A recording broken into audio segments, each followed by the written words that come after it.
A world where equality is just another euphemism for mediocrity, where participation is more highly valued than achievement, where just enough to get by is the new standard of excellence.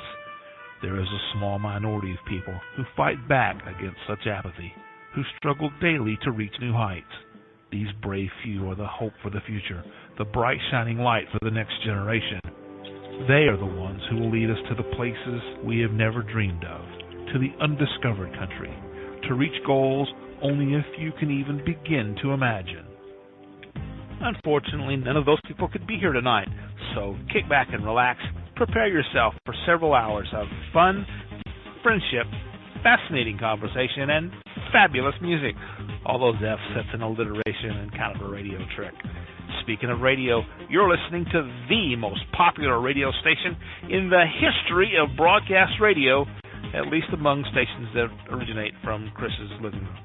It's Curious Times. Your host is a curious listener. Here she is, Chris. Hey, everybody. Welcome to Curious Times. It's Sunday night, June 5th. Happy you're all here. Happy that Hillary's here. Happy that my computer didn't crash. And all is well with, almost all is well with the world. So we'll take what we can get. Multitasking. Okay. So really quickly, of course, Hillary's here tonight, just to let you know what's coming up in the next little bit. Tomorrow, Diana Monroe's here. Lisa Nolan Shalosky is here on Tuesday. Wednesday's Kathleen Moore. Thursday, Jen Young. Friday and Saturday are open so far. And if possible, I know I keep saying this, but I'm struggling with my new computer setting, all this stuff, and it's been a nightmare, but I'm hoping to be able to do perhaps some EVPs on one of those 2 nights anyway. And Yvette Howell is here a week from tonight, and so that's what we got coming up.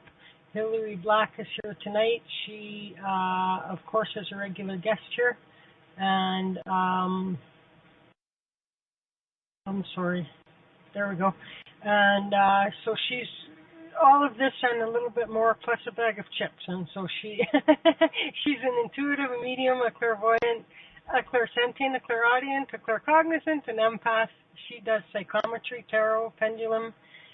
She's a magnified healing master teacher, a universal life church minister, and a life and business coach, and then some. And you can find out everything you need to know at AskHillaryBlack.com. And so let's just go get Hillary. Hi, Hillary. Thanks for being here. How you doing? Good. Thank you for having me. Excellent. Good sound tonight. Good sound. I got new speakers, new headphone things. So okay, we're cooking with gas now. Yeah. And that's awesome. So, wow, it's already June. What the heck, eh? I know. Unreal. The year has flown by quickly. We're almost going to be, we're only like 18 days or something, less, 17, 16 days or something like from the longest day of the year, and now it's downhill again already. Like, what?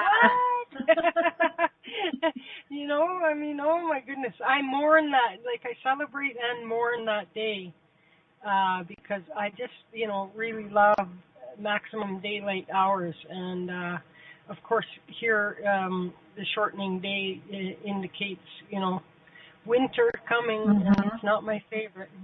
If I could freeze time in, spring and live in spring forever, that would be great. If I was a millionaire, I'd like to follow spring around the world, I understand. That's why I really enjoy living in California now. I lived in Denver, Colorado for 20 years, and I go visit my kids, and I visited just recently about 6 months ago, and it felt like I had been gone for years because the snow was just kind of caught me by surprise. When you lived in 20 years, it's just something you're used to. Yeah, exactly.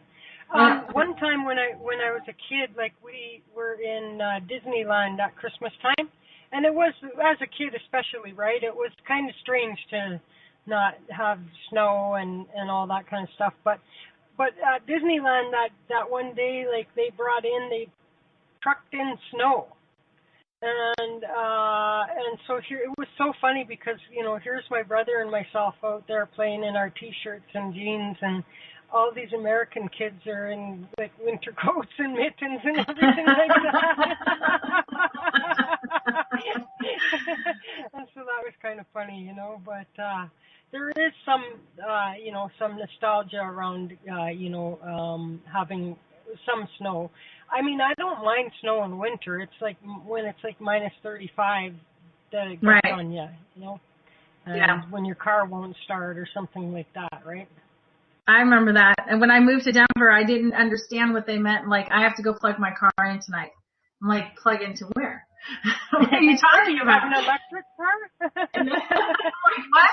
And they're like, you don't understand. And they have this little plug they put in, and yeah, as you said in the in the morning where you have to de-ice your locks so you can actually get your key in to turn the key to pray to God, and the handle's like flipping up, but the car door won't open. Yeah.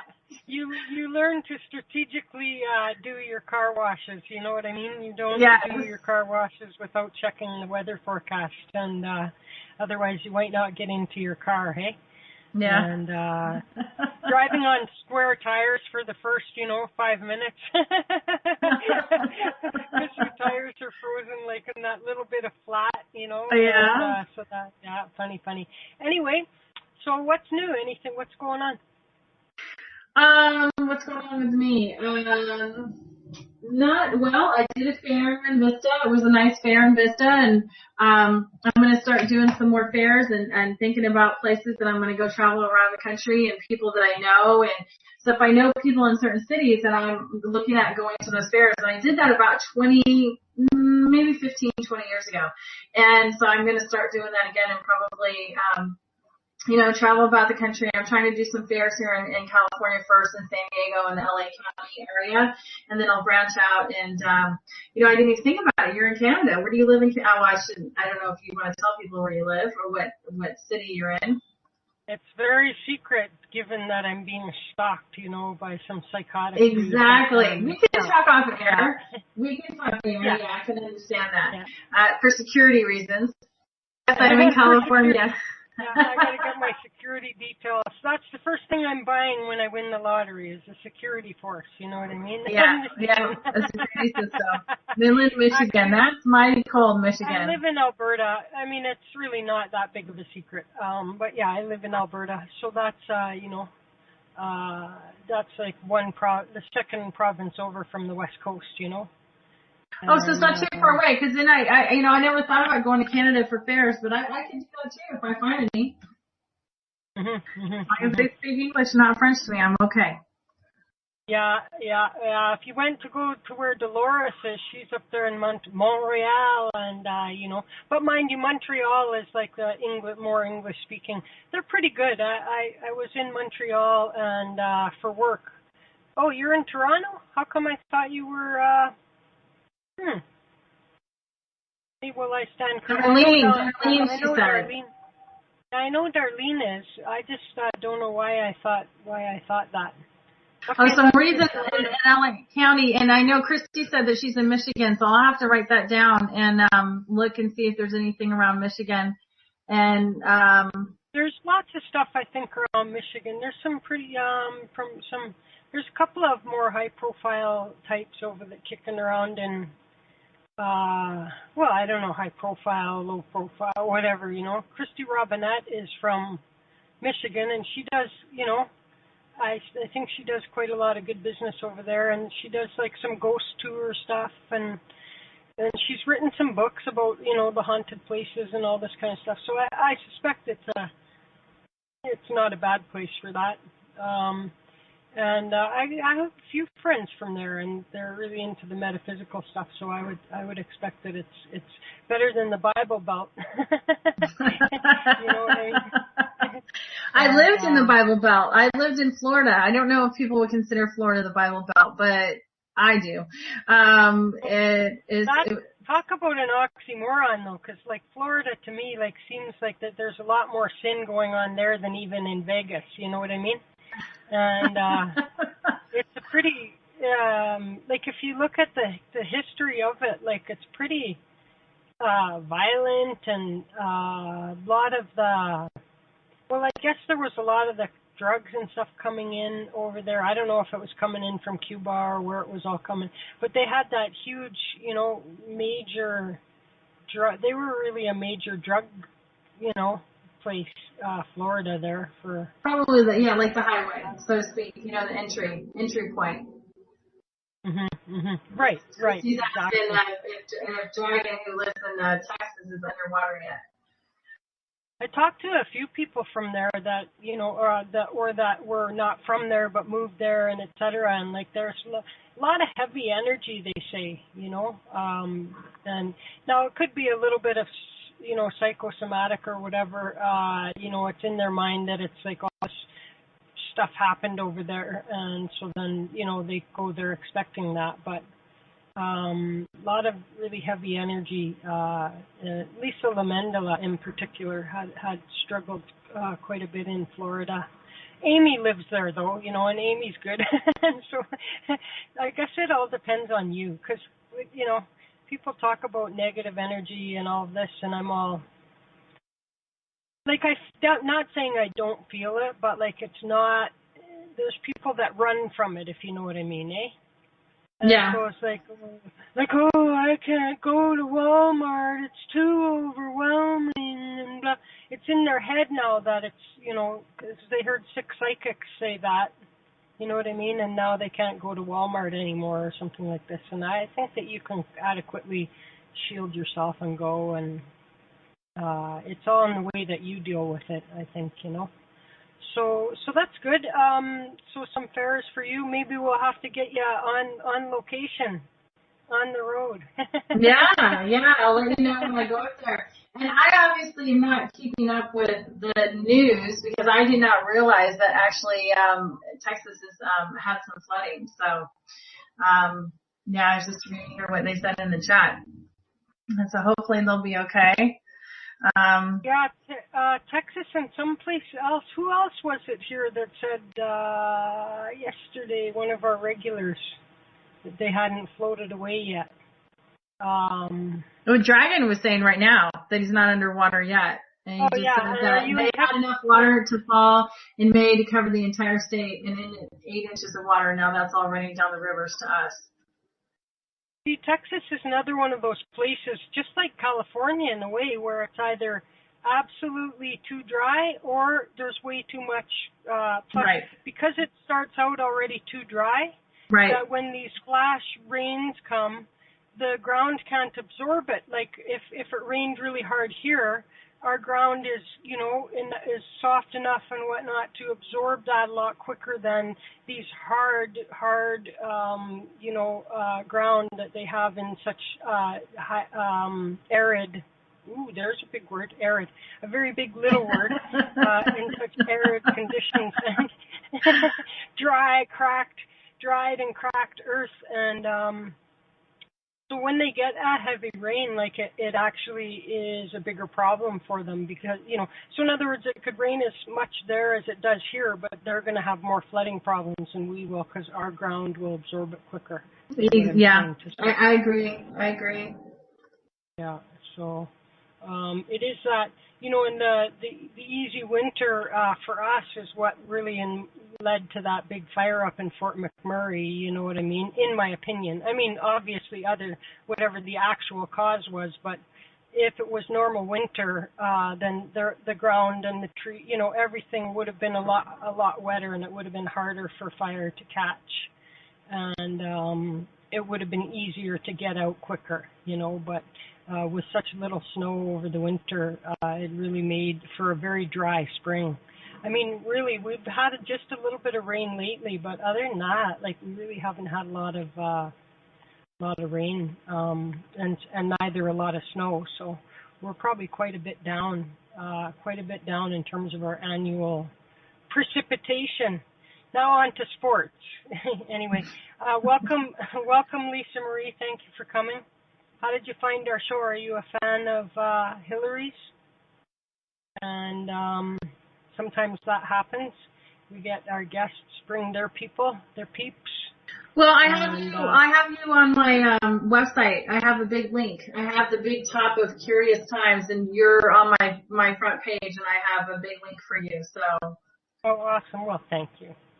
I have to check my page and make sure that I put you there. Like I've lost complete track of everything. You know what I mean? And I was struggling with computer problems for the last while, and then I just recently switched over to this new one, and it's been a nightmare for me. And so I'm like, just before the show, the reason I was a little bit late here is like I have this document I wanted to refer to on my old computer, and I had copied over all my stuff to the external hard drive, you know what I mean? And all that I managed to copy over is a shortcut to this document I need, and I didn't have time to open the old computer and grab the document I needed. So I'm just like, until I get everything, and you know, settings and the way you want everything, it's just driving me crazy. And last night I had this peculiar situation where I came to start my show, and then I went to turn my camera on, and my computer crashed. It shut off. And so I came back in, and I tried again, and it crashed again. And then the sound wasn't good. And then my sound, like later in the show, my sound just like died. And I had to reboot my computer again, and I'm just like having fits, you know what I mean? And a lot can go wrong, but if there's a problem with the sound on my show, it makes me all agitated. It makes me upset. And but anyways, we'll get by. Because what I had was I hadn't done this with you. It's like I have this sheet that's got like, you know, 150 questions or whatever, which is just like, you know, have you ever been do you believe in do you believe in alien life, and do you believe, you know, have you ever had an ET encounter, and you know, all of the, you know, those kind of things, eh? And right, fun questions to go through. So I was unsuccessful, so I have to try and do it by memory, you know, memory or whatever. So since I already gave you two. Okay, I do believe in alien life. Have I ever had an ET experience? I've been told by other intuitives that I have. I don't remember if I've had any. I certainly met clients who feel that they've had ET experiences, and I don't discount it by any means. So I believe in Roswell. I believe in Area 51. I believe they really truly exist. Well, I guess I can speak about this, my father's past, but my dad used to say to me, as you all know, he's a very influential person that was in my life, and he was a military man, and having, he had said to me, it would be ignorant for someone to believe that we're the only races that's out there. Now, I'm very religious, but I'm also, I do have a science base as well. So I do believe in science, but I'm also religious, and I don't know, I blend those combinations together, if that makes sense.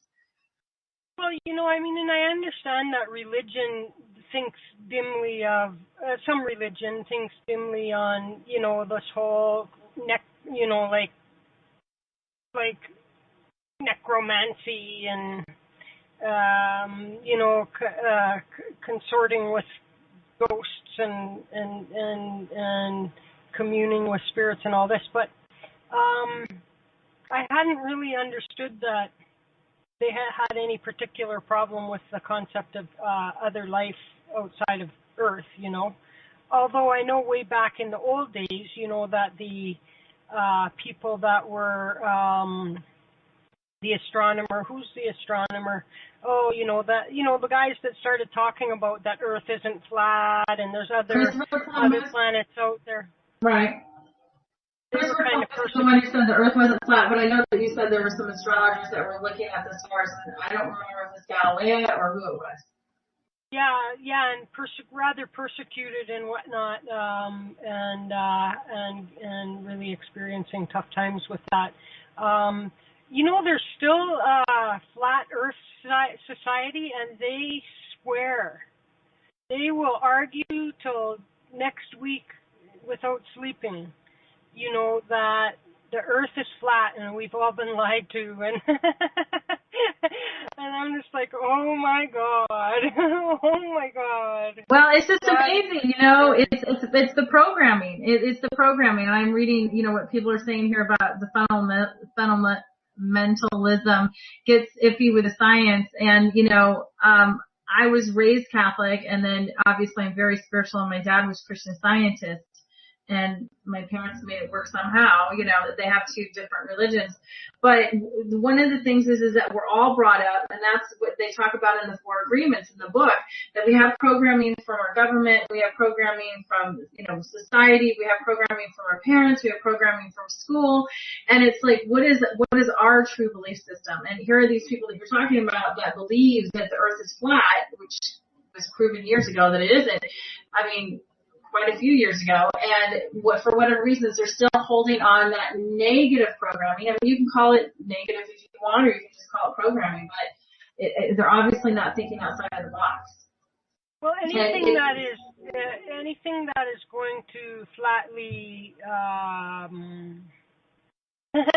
no pun intended, anything that's going to flatly reject, you know, that which is true, right?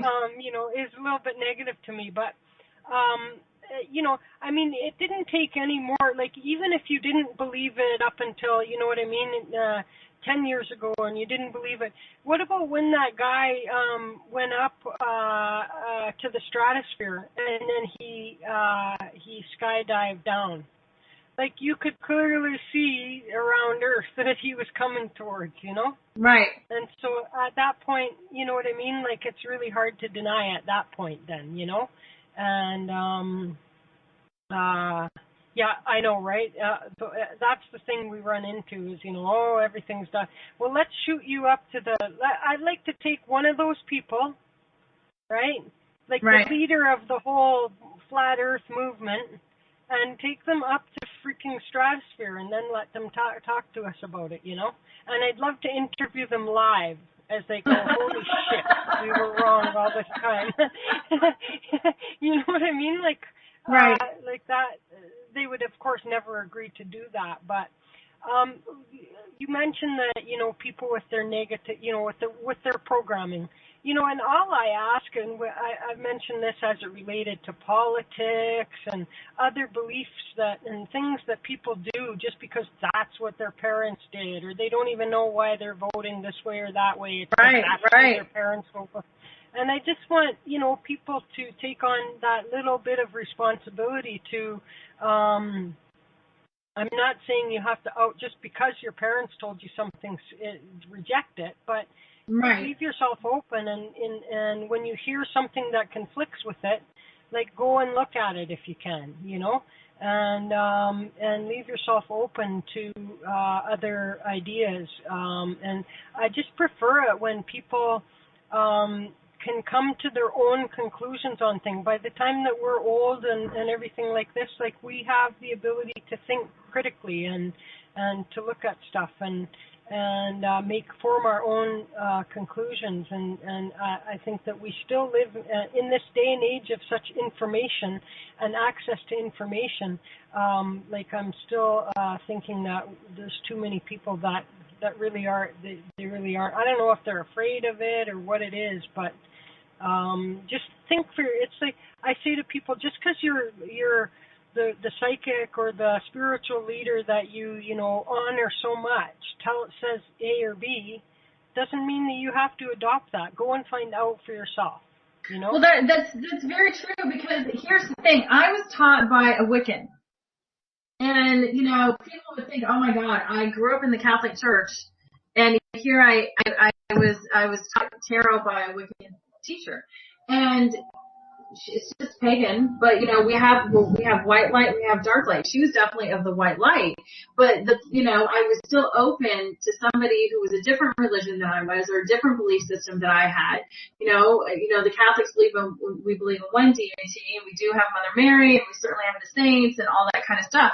And you know, paganism or Wiccan is certainly about the energy and about Mother Nature. They have other something similar that you would say. I mean, some people would probably strike me down if I said something similar to the angels or to the saints, or something similar to all that. They have different. They have different people that they pray to as well. And so what I did was, one of the things is when she taught me in class, she was teaching me the tarot. And she kind of did it in a circle, like I don't want to say in a pentagram, but it was a very different, and it didn't feel comfortable to me. And so I raised my hand and I said to her, you know what? For some reason it's coming this way. Was I supposed to do this way? And I do it in a religion cross. That's just what feels comfortable to me. I've never seen it. I see it in a book now, and there are certain books that will teach you the Celtic cross and a religion cross, and that sort of thing. And there are some people that will teach, and some books will teach you put it in and you go in a circle and you do your significant here, and there's many different ways to read them. But I loved my teacher. She was great. And this is the whole point of what I'm mentioning to what you're saying. She said, Hillary, here's the deal. It doesn't matter what I'm teaching you. What matters is what feels right for you. She's a beautiful teacher. Right, she was there. She was a great teacher, and she's an ISIS bookstore in Denver, Colorado. If anyone wants to, Inglewood, Colorado. If anyone wants to see her name is Karen Harrison. That's her married name. Say that again. Karen Harrison. Okay. And her last name was Charbonneau. That was her maiden name, but her married name is Harrison. And her bookstore is called ISIS Bookstore in Inglewood, Colorado. You'll find her on the internet. She's, her shop has been around for years. And, and she, and then I'll just mention to you guys ISIS Bookstore. And she only reads for private clientele. And Inglewood. Go ahead. I don't even know if she teaches classes anymore. I mean, she hasn't aged at all. She's so beautiful. But at the same time, what? It could be, like I said, she's in the white light, guys. She's totally in the white light. But she was so awesome. Oh my God, there's so many things. Okay, so I want to hit on, that, and, okay, go ahead. Exactly. And that's so funny. I was reading what the guy said. He said, ISIS the goddess, not the terrorist. Absolutely. Exactly. And she's got Egyptian stuff outside her store. But needless to say, she's like, Hillary, if this feels comfortable to you and it's the religion cross, then do it. It's just to make sure that every, whatever my position is, on the 7th position, it stays the same, and the 8th position stays the same, and whatever religion cross I do, so I do 1, 2, 3, 4, 5, 6. It's just like a cross. That's what I do. Yeah. And she says, just, my past is not the same where her past is, right? My future is not the same where her future is, but I kept it the same for me because that's what feels comfortable and right. So, and I teach people that now in my class. When I'm doing class, if they raise their hand and say, you know what, upside down cards don't work for me, then they don't. They don't work for them. Yeah. And they have to do what feels right for them. And that's, again, the premise of what you were talking about. People, and that's what they talk about in the 4 agreements. Again, people do this because that's what they were taught by their parents, or that's what society, and, where's their thinking in it? Where are they saying, is this right for me? Is this not right for me? Right. Exactly right.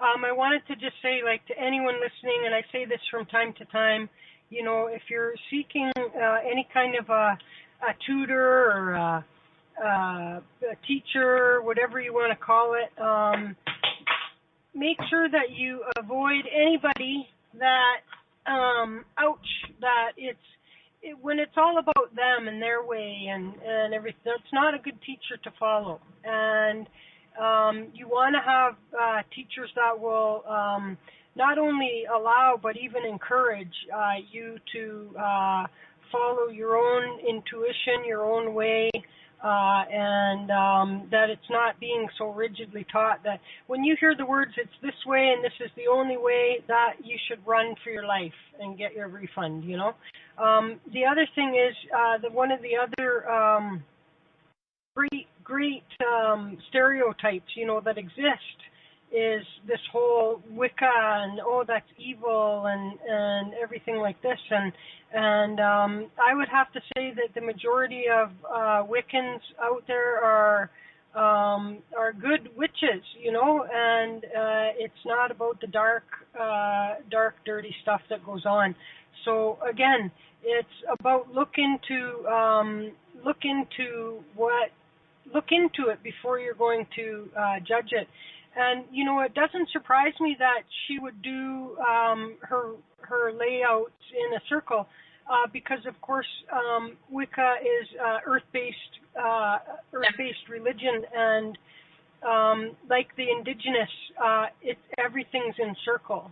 Comes full circle, and so and other readers use that kind of a layout because, for example, they'll be going like with the each month of the year or each sign in the zodiac, and that sort of a thing. And so I just wanted to touch on the whole thing about being really choosy about who your teachers are. I understand. Yeah. And so, okay, so now you obviously believe in life after death or spirit world. I do. I do believe in the spirit world. I met a gentleman at a fair, and it was really profound in my life because my father had just passed away, and he had gone to the other side. And he had a life experience where he almost died, and I'm like, would you share it with me? And this man was like, I don't know, at least 6 feet, really big, stocky man. And as he was telling me the story, he was crying. I mean, it was so it was so profound. And I said, would you share the story with me? And he was a hospital, I think he was a hospital administrator. It changed his life so much that he quit his job and started selling crystals and came into the spirit world. It just changed his life so much. His wife was a nurse. He was a hospital administrator. They were supposed to go on a trip and go somewhere. And he was sitting there having breakfast with her, and he just started acting strangely. And she knew something was wrong, and she rushed him to the emergency room. And he had... oh my goodness, what did he have? It's a virus that could kill you. And I can't remember. Meningitis or something? Yeah, it's something like spinal meningitis. That's exactly what he had, spinal meningitis. And so he remembers, he said all of a sudden, angels came to him, and they took him to this, they showed him 3 doors. And, but prior to showing him the 3 doors, he said he went and angels took him, and there was this line to get to heaven, basically. And heaven's different for everybody, but he figured it was heaven. He wasn't sure. He just said there was these lines, and he said, Hillary, we're not the only people. And of course I believed in aliens prior to this conversation with him, but he said, we're not the only race. We're not the only people. Let me tell you. He said, because there's 2 points for Chris. I don't know what that's about, but that's okay. So did I miss something? Because I got meningitis. Oh, you got it. That's right. Good for you. Exactly. So what happened was that there was a line to and he says people were going and telling them what they've done in their lives. If they've gone to war, or they've done this, or, and he says that there were other beings there. It wasn't just humans. It was other beings, and we were all in a collective. And, as religion says, we go before our maker and tell him our sins and that sort of thing. Yes, the official scorekeeper. And he said that's exactly what was happening. They were standing in line, and they were all saying what they had done before, and, and then they get entrance or not. And then the angels came and showed him 3 doors, and that's when he started crying. And I said, what were behind the doors? And he didn't want to talk about it. And he picked one door, and he woke up. And so, needless to say, the vision on the door, or the signage on the door, was the exact signage on the door that when they took him to get an MRI or wherever they were taking him, that was the exact signage on that door. And that's the door he picked. And so he woke up. And it was so profound and so life-changing for him. He quit his job and went into the spiritual world and was selling crystals and a ton of other things. So I was so unfair, like getting a guy to make a decision without knowing what's behind each, I know. He said I mean, I don't want to say it was like The Price is Right, but he had 3 doors he had to choose from. Yeah. And I said, what was behind the doors? And he was just so choked up. Either he didn't really know, or it was just he didn't want to say. But he picked one door and he woke up, and he lives his life very differently now. I guess the implication is clear, right? The implication seems to be one of the doors brings you back to life, one of the doors takes you to heaven, one of the doors takes you to hell, right, or purgatory, or wherever you want to call it. That's what I would guess. No, I think that's a very good guess. And, a lot of people talk about is purgatory here on earth? Because let's think about it. Here you've got spirits, obviously still earthbound, that have not been released, or not for whatever reasons are stuck here because a family member is grieving over them, or that spirit's not ready to leave, or for whatever reasons. And then, so walking this earth plane, I mean, I sit here and question, is that purgatory for that spirit? Sometimes it's not. Well, I think it is, and it doesn't matter to me why they're earthbound. They could be earthbound because, like, for the reasons you said, or they don't know they're dead, or exactly. whatever. And it seems to fit. And when they talk in the Bible or whatever, they teach you in, like, whatever religions, you got to pray them through when they're in purgatory. Like, really, when we're trying to assist a spirit to find the light, in a way, that's what we're doing. In other words, what they're saying is you need people on earth to help you get to heaven. Yeah. And what I say is that, like, when we have energy workers or whatnot that are trying to help these souls or spirits find the light and go home, in a way that equates to me like the pray them over. You know what I mean? And I'm not so much for the religious dogma part of it and everything like this. And so I would absolutely, as of this time, I do believe and have thought that the earthbound people, that was sort of like an equivalent of purgatory, you know what I mean, of what they call purgatory. And it makes some sense to me is why, Yeah, absolutely. And, but then other people would say, well, is being alive hell? Is life hell? And, you could argue that if you wanted to, like, that, there you are on the other side, you're kicking over, you've had several thousand lives, or 10 or none, I don't know, and you decide to come to earth and live as a human being, which can be a very hellish experience, even for those who have a good life. Right.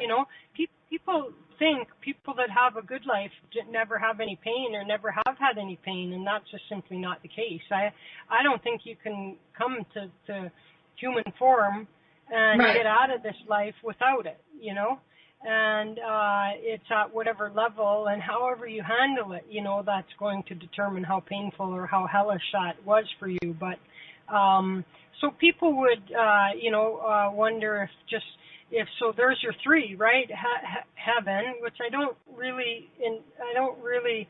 haven't gotten yet to where I'm comfortable with the idea of heaven. Then when I put the quotes, it's because of, this heaven that is either in the Bible, or I hear people talk about, jewels all over and all these levels of heaven and streets paved with gold. I'm all like, we're not even in physical form. What the hell good is a bunch of gold and jewels going to do us, Well, exactly. It doesn't make any sense. It makes no sense at all. And then I reject, I think that we have quite enough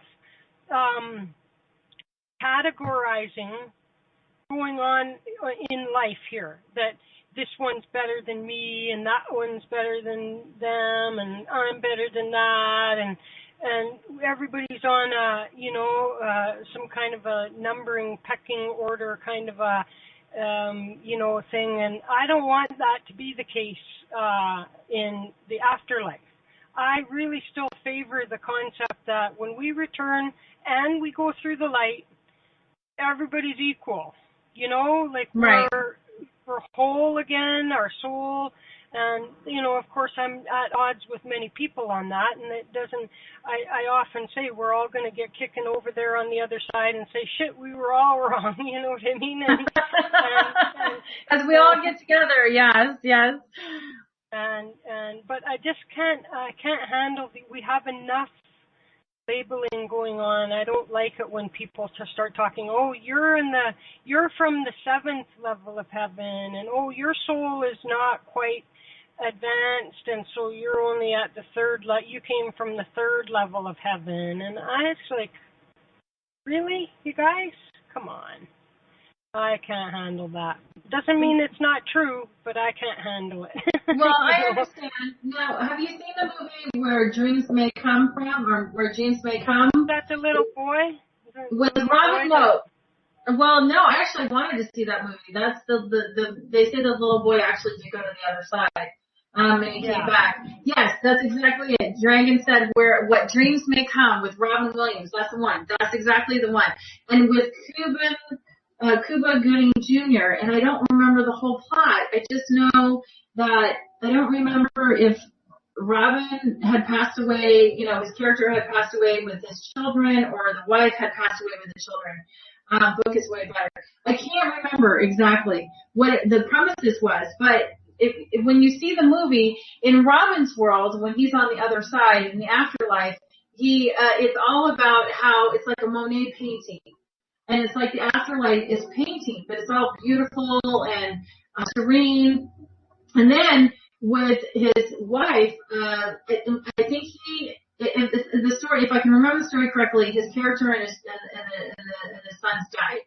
And, but she was left behind, and she couldn't, she was in such remorse, or not remorse, but it was so painful for her that she killed herself. And so then the movie shows them, and, she's in this very dark place. And Cuba Gooding was telling Robin's character that she was there on the other side, but if she didn't get out of it in a certain time period, that Robin and her would never reunite on the other side. And so Robin decided to go into that part of the afterlife that was darkness, which you could consider hell. You could consider he was in heaven in this movie and that she was in hell, and he went and got her because she was in such agony and such pain. Because people say, here's a different belief system, and it's not one of your questions, but it's interesting. My belief system is whatever we're doing here on this earth plane, we are still doing the work on the other side. We don't get out that easily. So people are like, and I do believe, though, let's say someone's in pain and they have physical ailments or that sort of thing, when they pass, I believe that the pain has stopped. To a certain extent, they're not in pain anymore, they're not in agony anymore, but at the same time, one of the things that someone was saying here is that their mother was saying that, hell is where the pain is. And my great-great-grandmother always said that hell is where the pain is and suffering and death exists. She said this is why she believed in heaven, and this is the premise of the movie, because this woman was in such agony of losing her loved ones, she was in her own personal hell, if that makes sense. And then he went and got her. And he brought her back. And I'm okay with that. That, like, to me, your guys' heaven is just me, for me, the other side, crossing through the light. So that, in other words, not earthbound. And so it's a matter of terminology. You know what I mean? I think most of us are agreeing with the same concept, but we're using different words, and I don't like, because and it's just my own issue, but when someone says the word heaven to me, the imagery that comes with that is all of the crap of, castles in the sky and and blah, blah, blah, And so for him to, I don't dispute that wouldn't be the case. As to, and you make an interesting point about, for the most part, because I believe that everything that's playing out, the major events that play out in our lives here on Earth as a human being, are as such as we came and intended. And that includes suicides and everything. You know what I mean? Yeah. And because if somebody commits suicide, it might not be about their lesson at all. They might have come with a soul contract with someone else who needed, because they were going to get a jolt or something, they were going to move on. Great things come from people's suicides. You know, it can come and have come from people's suicides. And so even changes somebody else's life and the direction that somebody else was going in because of somebody else's suicide. And so I feel that all those major events are really playing out as intended. And so that, except for in those circumstances when there's been something that's happened, say at the time of death, you know, that leaves the soul or the spirit confused as to that they're dead, or as you said earlier, somebody's grieving so hard for them here on earth that they can't, the cord is still attached, they're being held. So those are some of the reasons why I think that, you know, earthbound folks exist. And so just as much as it's reasonable for someone like some of us to call upon angels or guides or the creator or whoever, you know, to help this lost soul find the light, why it wouldn't be possible for somebody to go into that darkness and help them out that way. Same thing to me. You know what I mean? Right. I agree. Yeah. And 20 years ago, I was told by John Vendiri, who was the guy who taught me how to do pendulums, and he taught me how to do healings and, you know, soul entity removal and to heal out the negative programming.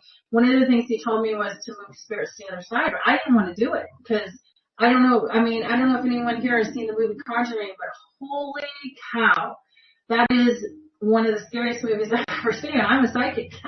This is what I do for a living, and that was terrifying.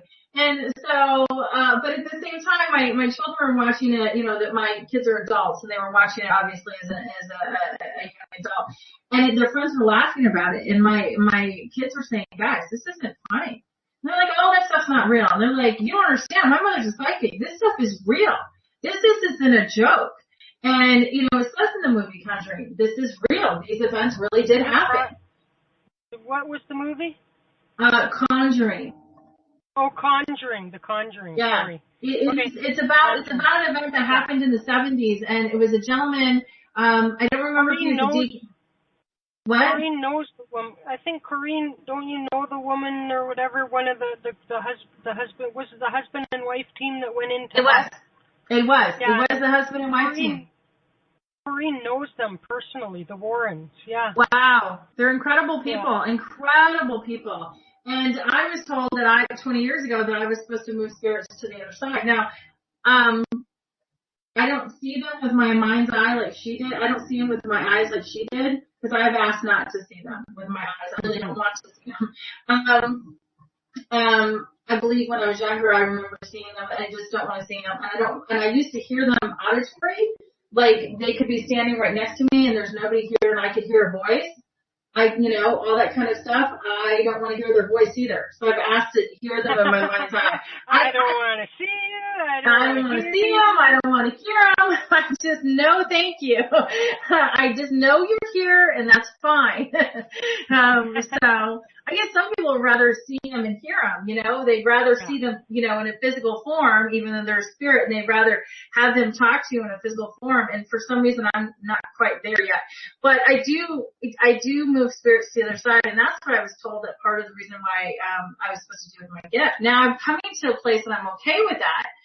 20 years later, of course, because I know how to do, you know, I do the house blessings and that sort of thing. But this serious stuff. This isn't stuff to play with by any means. You know, when people turn around and touch the Ouija board and they think it's all fun, games and that sort of thing, I tell people, you don't know who you're knocking on the door to.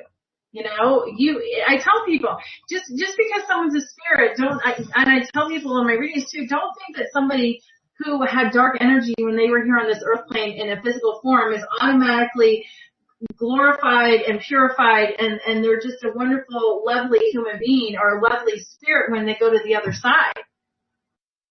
You know what I mean? Psychopomp. I didn't even know what that was.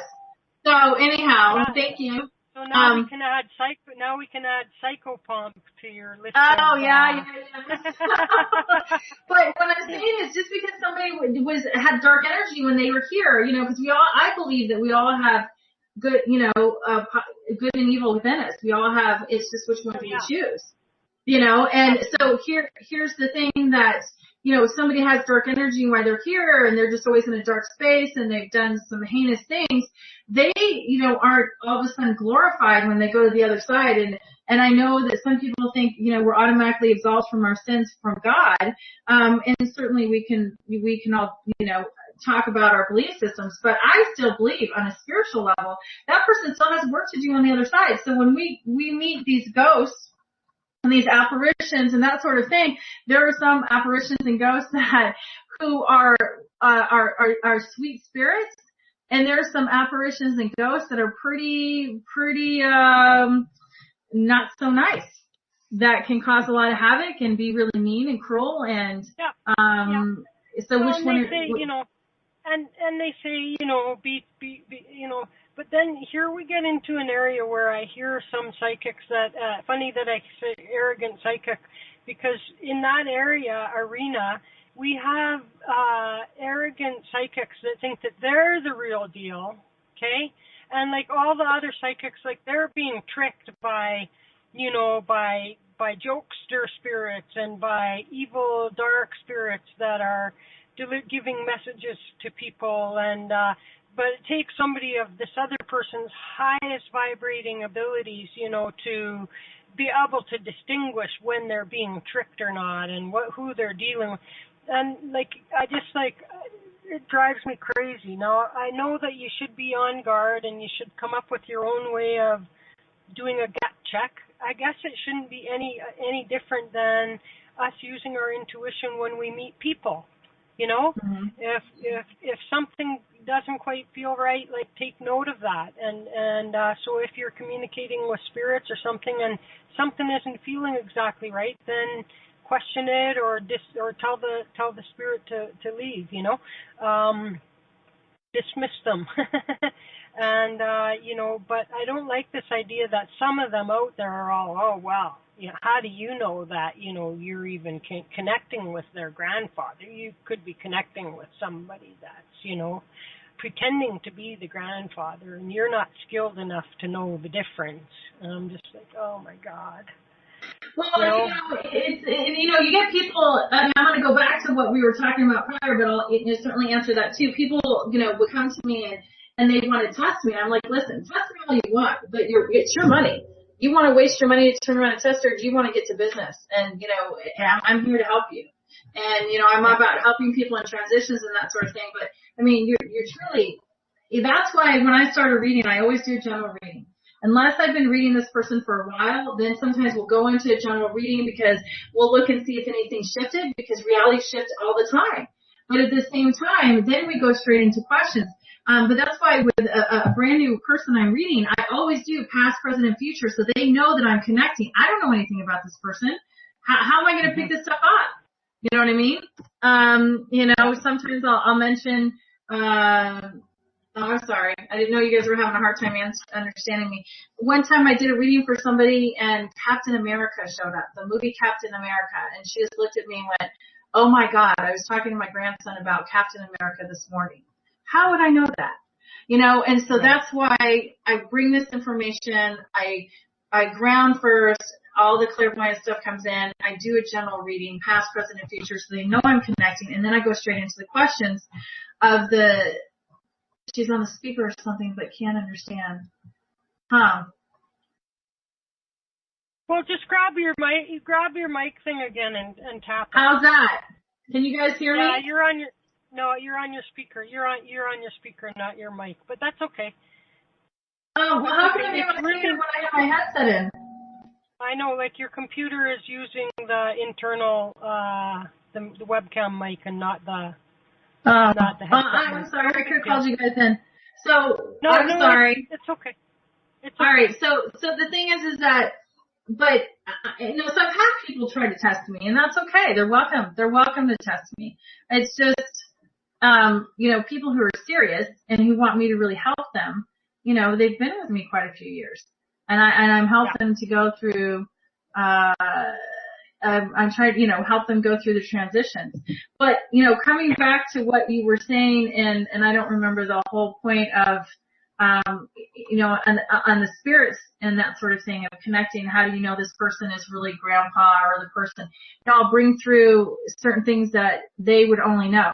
Only grandpa and that child would know, or certain things. In fact, I was connecting and someone wanted to talk to their mom, and their dad came in, and I said, I can't remember what he said, something about baby doll or something that was applicable to her, that her and her dad had a certain saying with each other.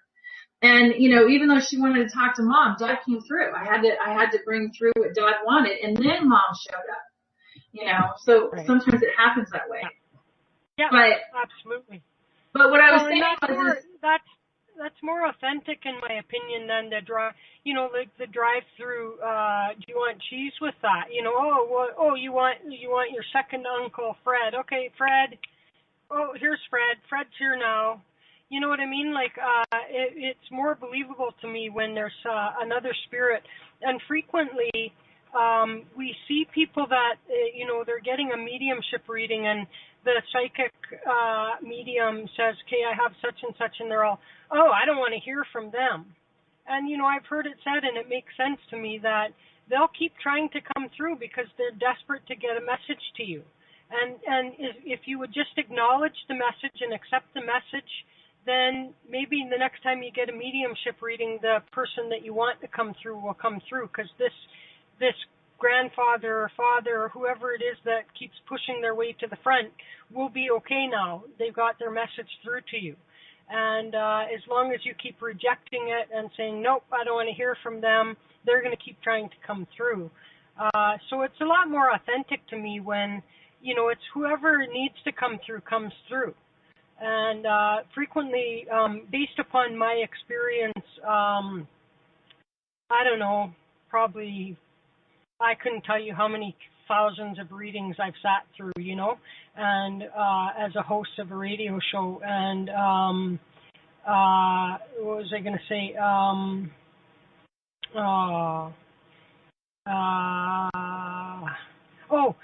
That people come laser focused. They want to hear from their grandmother, and right. So you could be giving them all kinds of stuff about an uncle or a sister or something else that's like, or a friend from school, and they're like, no, because they're hyper focused on the grandma, on who they want to hear from. And lots of times later on, like some of that stuff will sink through, and it's like psychic amnesia or something like that. And so, somebody one time, Lizzie Starr said to me, it wasn't that so much that she said to me, is that the reading that I got from her, like she had said a lot of stuff, and I'm like, are you sure? And I'm like, I'd never ever considered my dad's side of the family because I didn't really know any of them, and I only knew some of my mom's side of the family once I became an adult. And so my only connection really of knowing anyone was on my mother's side. And so she was describing like, oh, David, and I'm like, I got an uncle David, but he's still alive. And she's like, how about a German uniform? I'm like, I've been told that I'm everything but German. You know what I mean? Do you think it could be a Russian uniform? And she's like, well, all right, but I don't really think so. And the reading, so a few months later, I got like a copy of a family tree from one of my dad's brothers. And lo and behold, there's German ancestry. And lo and behold, my great-grandfather and great-great-grandfather are both named David. Wow. And so, because I was not focusing on that side of the family at all, and I didn't really know them, I was dismissing this stuff. And so that's why I tell people sometimes when don't judge psychic mediums' quality of their readings by always just based on whether the person gives a lot of yeses or not. Because A, sometimes they don't even know their own damn family. B, sometimes they're forgetting. I've heard people say, okay, somebody says the name Jason, or I don't know, no, Jason, blah, 15 minutes later in the reading, oh, my husband's name is Jason. You know what I mean? Like, they forgot their husband's name, and so don't necessarily go based on that. And whenever you are getting a reading, you should take good notes even on the stuff that's not resonating with you, because you may come to find that psychic medium was bang on, as I did. But what she said, also was like, honor all of your dead people. You know what I mean? And so I sat there and thought, how, shitty must my dad's side of the family think I am, that all of my focus when I'm thinking about spirit and connecting with spirit and all of that is I'm always only thinking about my mom's side. And like, how to, that's kind of, I'm dismissing them. And so I try not to do that now, you know what I mean? And right. One way is to, she says, put pictures of them all up, or, so if, to the extent that you can have pictures, or put a collage of all their names or something like this might be another idea, to not forget and honor them all, equally. It's a good point. I had a reading done recently, because I get my own psychic readings too. I especially when it's something a big deal and I'm attached to the outcome. And my Aunt Suzanne came through. I think she died when she was 46, 47, or 48. I can't remember. She was very young. I'm 49 now. And she died of pneumonia. She went to China with my grandfather on a business trip, and she came back and she just never got better, and they did exploratory surgery and she died. Never really came out of the coma. But it was interesting. This man who had connected, and he had brought somebody through, and he said, she's a little girl, a little woman, like 5'2", and, she looks like she's your mother. And I'm like, what? And again, I wasn't thinking of my, dad's side, because I didn't get to see my aunt very much, because we lived, almost 3,000 miles away from each other. I never thought of her, and that's, I'd seen her a couple times in maybe 10, 15 years, and then I was out there for a year or two. But he said, she's here for you, she loves you, and, she looked at you as one of her kids, and she's going to help you with this situation. And I was stunned. I haven't heard from her in years. She's come to me in dreams, but I haven't seen her in years. So you never know. Yeah. I understand what you're saying, because I was like, wow, that certainly wasn't a thought of mine. I mean, obviously this reader was really, really good as well, and he brought the people through that he did. And certainly I wasn't expecting that in the reading, but like you said, be open. I mean, I did a reading for a lady, and she's calling me from Canada, and I don't know if I said this on the show. I may have said it in the last reading, but when I connected, I got 3 different things for her. One of them I got was Frosty the Snowman, I think with girl eyes. I can't remember with girl eyes. And I said to her, does that mean anything to you? Because here in the States, we watch Frosty the Snowman. That's part of our staple. That's a Christmas thing for us. We do have Frosty the Snowman in Canada too.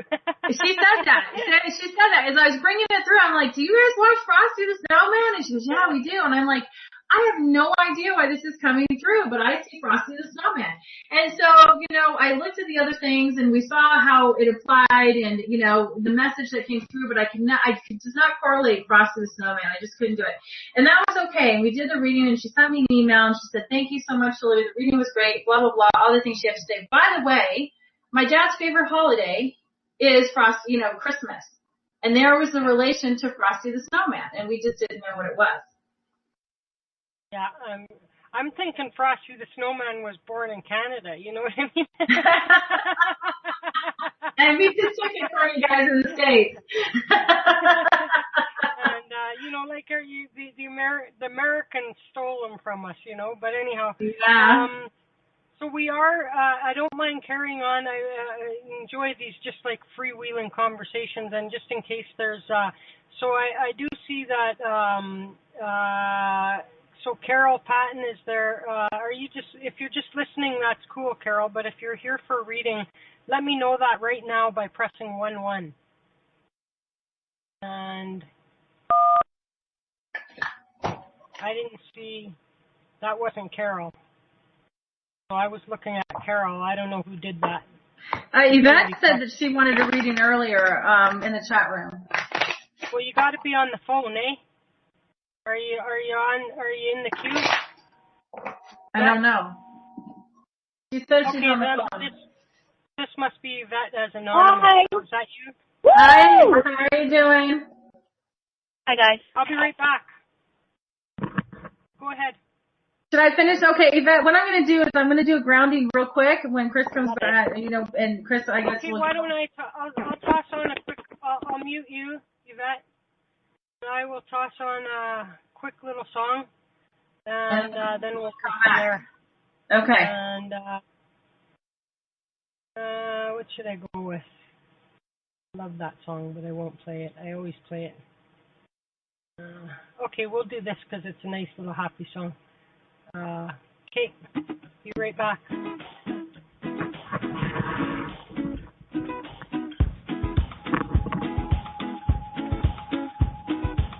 I wanna be your rush, love. I wanna hold you to the stars. The way light shines in the park on a Sunday afternoon. I want you to be big, want you to be gold. I want you to be sky. The more things change, the more they shine. Glow, I wanna see you glow.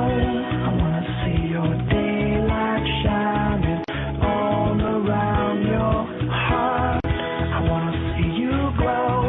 I wanna see your daylight so bright all around my soul. I wanna see you soar, love. I wanna see you fly and kick off the world in the dark and just dive. The more things change, the more they shine. Glow, I wanna see you glow. I wanna see your daylight shining all around your heart. I wanna see you glow. I wanna see your daylight so bright all around my soul. I'll run this world with you.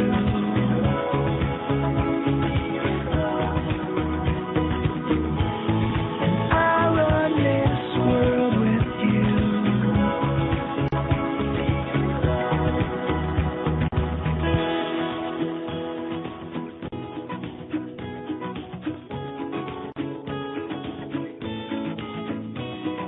Glow, I wanna see you glow. I wanna see your daylight shining all around your heart. I wanna see you glow. I wanna see your daylight so bright all around my glow. I wanna see you glow. I wanna see your daylight shining all around your heart. I wanna see you glow. I wanna see your daylight so bright all around my soul.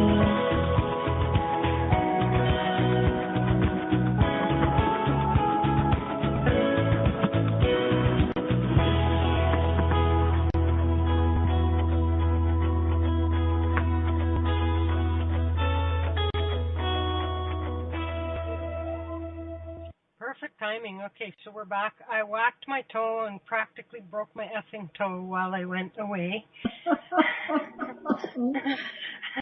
And in doing so, of course, my back is already out, my low back, and so I'm like all like, And so what I'm going to do is I'm going to get Yvette on with you, and then I'm going to go and find some ice or something like that for my poor toe, and I'll be back. So don't go too fast. If I'm not back yet, stretch it out, okay? Or you guys can just talk about something, you know, and I'll try not to be too long. And so let's go get Yvette. Hello, Yvette. Hi, Hillary. Hi, Chris. Hi, Ben. How you doing? I'm good. I'm really excited tonight. Good. All right. So what is it that you want to look at today? Do you want to do a general reading, or do you want me to go into questions for you? Let's do a general. Okay. See what the boss has planned for me. All right. So general reading for Mr. Beth.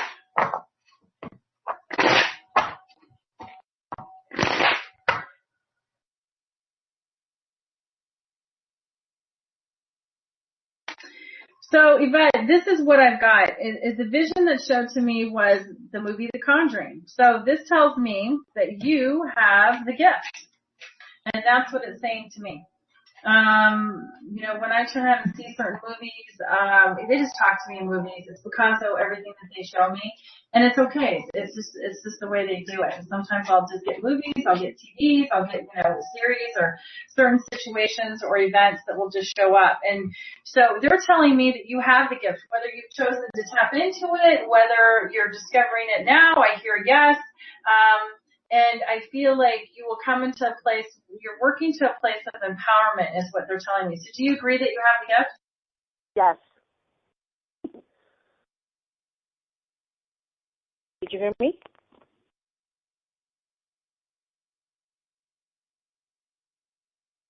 Hello?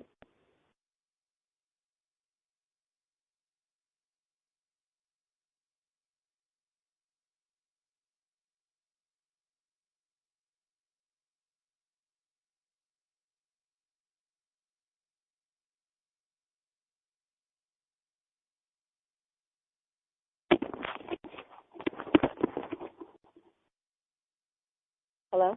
Hello? Hi.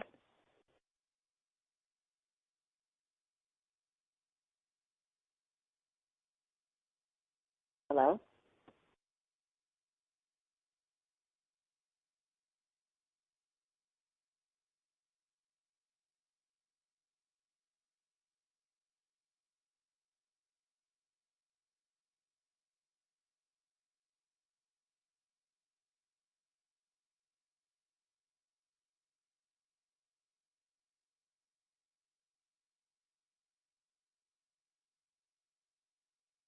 Hello? Hello?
Hello?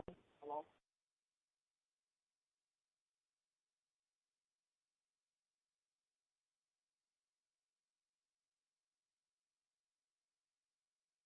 Hello? Hi. Hi. Wow. Sorry about that. Hillary.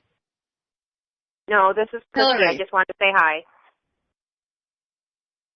Oh, okay.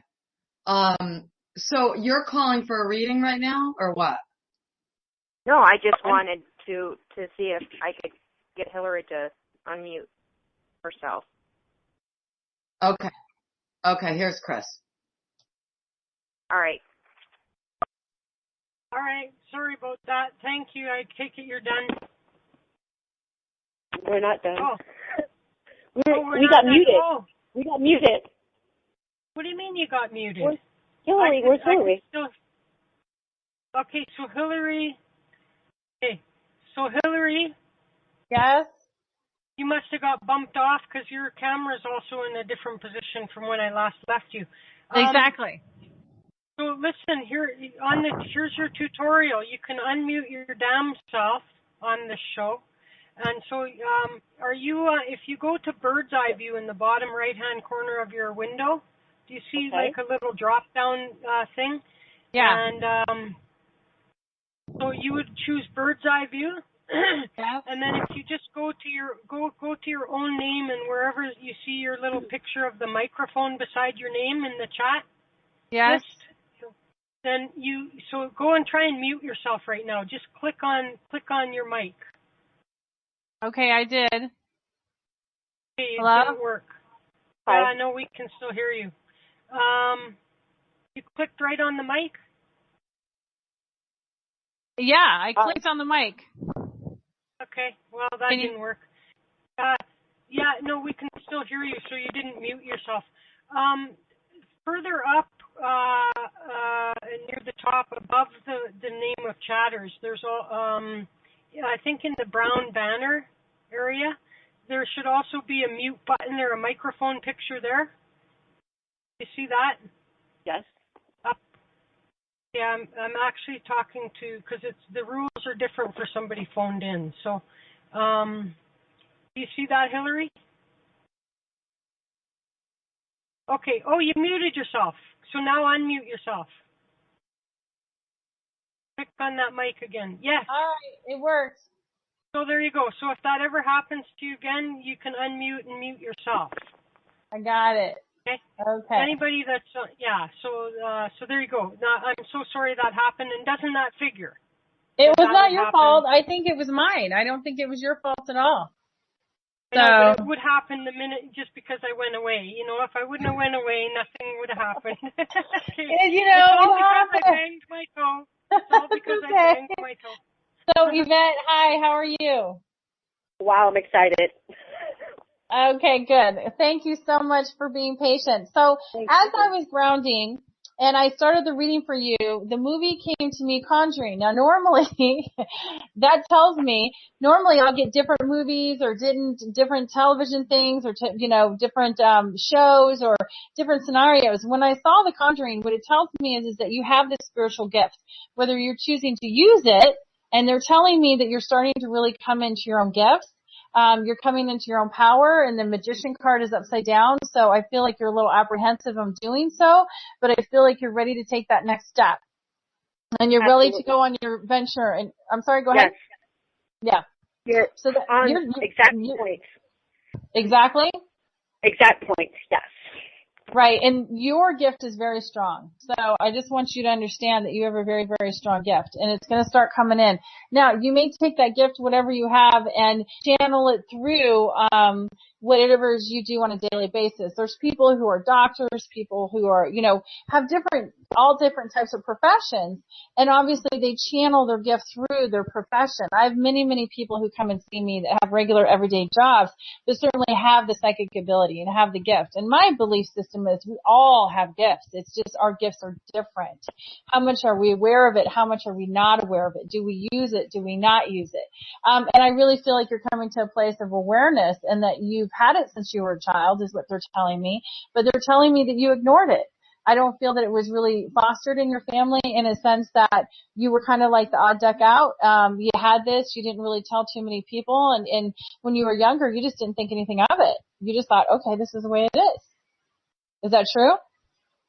I think it's yes and no. I think my family, there's a mysticism in my family, but I think more people don't know I do this. Right. But yeah, it's kind of right. Where some people know, but a lot of people don't. Yeah. Right, exactly. A lot of people just didn't know. And Right. so what they're telling me is that, and you said your family was very spiritual and so they did support you in it? Yeah, to a point. But I mean, it wasn't like I would talk about it. I think they just knew I was different. Yeah, they did. They absolutely knew that you were different. It wasn't talked about. That's exactly what I got. So here's the strength card. You coming into your own strength, but the Wheel of Fortune, things have not been going well for you lately. You'd like them to, but you're coming through a healing period. And I feel like something was very emotional that just happened in your past. And I don't know what it is, but you're purging is what they're telling me. I don't know if it's a relationship that ended. It's something that you wanted that didn't happen the way you wanted it to happen. Is that true? Yeah, it was. I guess it was a somewhat of a relationship that wasn't really a relationship. It was more of a connection that's acting really weird. Yeah. Yeah, and it just didn't come to fruition the way you wanted it to come to fruition. Now, I don't feel like you're married. Is that correct? Accurate. Okay, and I feel that you do want marriage in the future, but it's going to be about timing for you, my dear. Do you want marriage? Oh, absolutely. Yeah, and so here's the Ace of Swords right next to the marriage and the Lover card upside down. So that tells me it's just an issue of timing. But right now what they're saying is, and I'm not saying that don't date, and I'm not saying there's no one coming for you. I'm not saying that at all. But what I am saying to you is that right now this is about a time for reprieve and a time for you to take care of yourself and a reconnection to you. Does that make sense? I've been reconnecting to myself for a while there, and I don't think anyone can reconnect more than I have. But I am interested in We've all said that at some time, Yvette, let me tell you. Right. But I don't think anyone has more patience than me. But I do know this gift is inspiring and moving through me. And I would like to know what is the inkling. Can you give me an inkling of what the potential gift is? Yeah, I think you're a medium. I think you're a medium, and I want to say that you also help spirits move to the other side because they showed me the movie Conjuring. I also have energy that moves through my body. That's huge lately. Well, and also too, I would even say that I see hands-on healing for you. Whether you choose to do Reiki is up to you. You could also do magnified healing. They're just different modalities that use energy that goes through your body. Pardon? I agree. Yeah. Okay.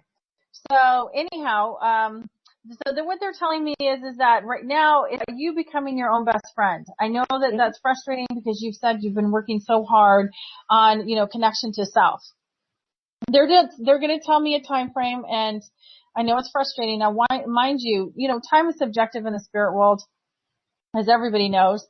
And when I tell people time frames, it can move faster, it can move slower. It just really depends on where you're at and how certain things happen. But what it is that they tell me 3 more months. And let's see right here. Nothing. Yeah, that's I know. 3 months. The end of 3 summer, months is nothing. I've had where people have said 4 years, and I'm like, are you serious? 4 years? Right. Can you look at that again? Yeah, we looked at it. It's 4 years. I'm like, oh my God, So I'm like, not real happy with it, but that's just the way it is. So this one is telling me 3 months, and I do see a man coming into your life in 3 months is what they're telling me. And I'm not saying that you want a knight in shining armor, but he is going to be somebody, because I feel like you like alpha males. Is that true? I'm down with a nice man. Like a man, like someone that's present and a man. I want him sensitive and caring, loving, and spiritual too. Alpha males can be sensitive, loving, and encouraging too. I mean, it's not like they just don't show it to everybody. You know what I mean? They just don't. But what? I want to be assertive. I want to know, he's assertive. He knows what he wants. Yeah, to me, that's an alpha male. Everyone is different in their language and their lingo, but that is the assertive man. Because what I'm getting right here is the Knight of Swords. That is somebody who's assertive, let me tell you. So that is someone who's a go-getter, goes after it, but it's not going to start as, immediate connection that you want that immediate connection, okay? It's going to start as you guys getting to know each other as friends. And I feel like you're going to meet him in the workplace. So that's another reason why you guys are going to take it slow. Because you know how it is in the workplace. You date somebody and then, if it doesn't work out, you still got to work with them. I'm not working right now, so I should be interested. I have this one gig, but I'm not I'm not really working full time. Do you want me to look at that for you? Please. Yeah. And then the other thing they're telling me right now is you're working on balance. So that's what you're working on. You're working on balance in your life because there's a bit of frustration. And also, when you put your intent out there, the star card, they're telling me that you're so frustrated about you're not going to get what you want because the star card is upside down. And then the King of Pentacles has to do with money and your career. Even though you want to be committed to it, and even though you say you're ready for it, and I'm not saying that you don't, you're still struggling within yourself about what that is. Right. Okay, right. So that's what they're telling me. So let's look at what it is that you want to do for a living. So, I feel like part of you doesn't want to get to 8 to 5 job or 9 to 5 job. I feel you really don't. I feel that you're the type of person who wants to be self-employed. I've done it, and I've done that, and I guess I've been afraid to leap back into that because I like my time right now, but also I do need income. I have a few gigs here and there, and what is it that you do right now? I'm doing production, event planning. It's on the weekends. It's a summer gig. That'll end in September. And situation for you. And then I've been doing nanny work here and there, and personal assisting. And but again, you've got a flexible nature. Some people really like the stability of a 9 to 5 job, and it just, being tethered to the wall for you is just not a fun place, as I call it. It's like the cubicle would be your cage. You can do it, and you would do it. I mean, you're a tenacious person. So when you feel like you have to do something, you'll do it. You'll do whatever it takes to get done. Right. I'm not saying necessarily that's going to be the ideal situation for you. Right. Because you're a very creative person. Very creative person. The Ace of Wands right here is in the 10th position, and then I got the 4 of Wands. So you're wanting to find a place where you have your tribe. Does that make sense? Where you meet people that get you. Oh yeah. And that's what they're saying to me. So there's a couple ways that you can go because am I saying that you cannot go get a 9 to 5 job? I see that you can get a 9 to 5 job. But when you go, a lot of people apply for jobs and then all of a sudden a job comes to them and they're like, oh my God, I don't want that because I don't want to get pigeonholed into that. I don't want to get stuck. Mhm. Because you have a self-employed nature. Right. Right. Okay. So, you can throw some things at me that you're looking for and I can tell you yes or no. I can look at that. But what's interesting, when I turn around and say, look for a job, what kind of job is she going to get? The Star card's upright, the King of Pentacles upright, and the Death card is upright. And Death card is new beginnings. Okay. Okay? The Hierophant is about you being honest with yourself about what you truly is that you want. Okay. There's one family I worked for already. A friend of mine gave me it was for less than a week, and I think she might be going out of town, which would be actually out of the country. And I wanted to know if that's something that potentially could happen on a more full-time basis. So this one family that you're taking care of, you want to know if you could work for them on a full-time basis? Yes, you could, but I don't think it's going to happen for 6 weeks. That's what my friend, that's exactly what my other friend said. So that's fair enough. I mean, I can work that out. Would you see that really being a possibility? I do see this really as a possibility, but you don't want to put all your eggs in one basket either. I see it's a high probability, 80%. Now, as I read the energy, that's usually the outcome, but she has free will and choice. She could sit here and say, yeah, we really want Yvette, and that's their plan, and then something can come in and change that. That's happened. That's happened before. Yeah. So just don't put all your eggs in one basket, but definitely it looks good. Okay, and this man that's coming into my life? Yeah, 3 months is what they said, but it's right now your concentration is on you and about you being honest. This is the Hierophant card right here. You being honest about what it is that you want. What do you want in your life? And sitting down and looking at all these options and careers for you. I mean, one of the things I tell my clients, there's a thing called onet.com, and I really should look it up right now because I tell everyone about it. But I used to be an admissions rep. At an online college.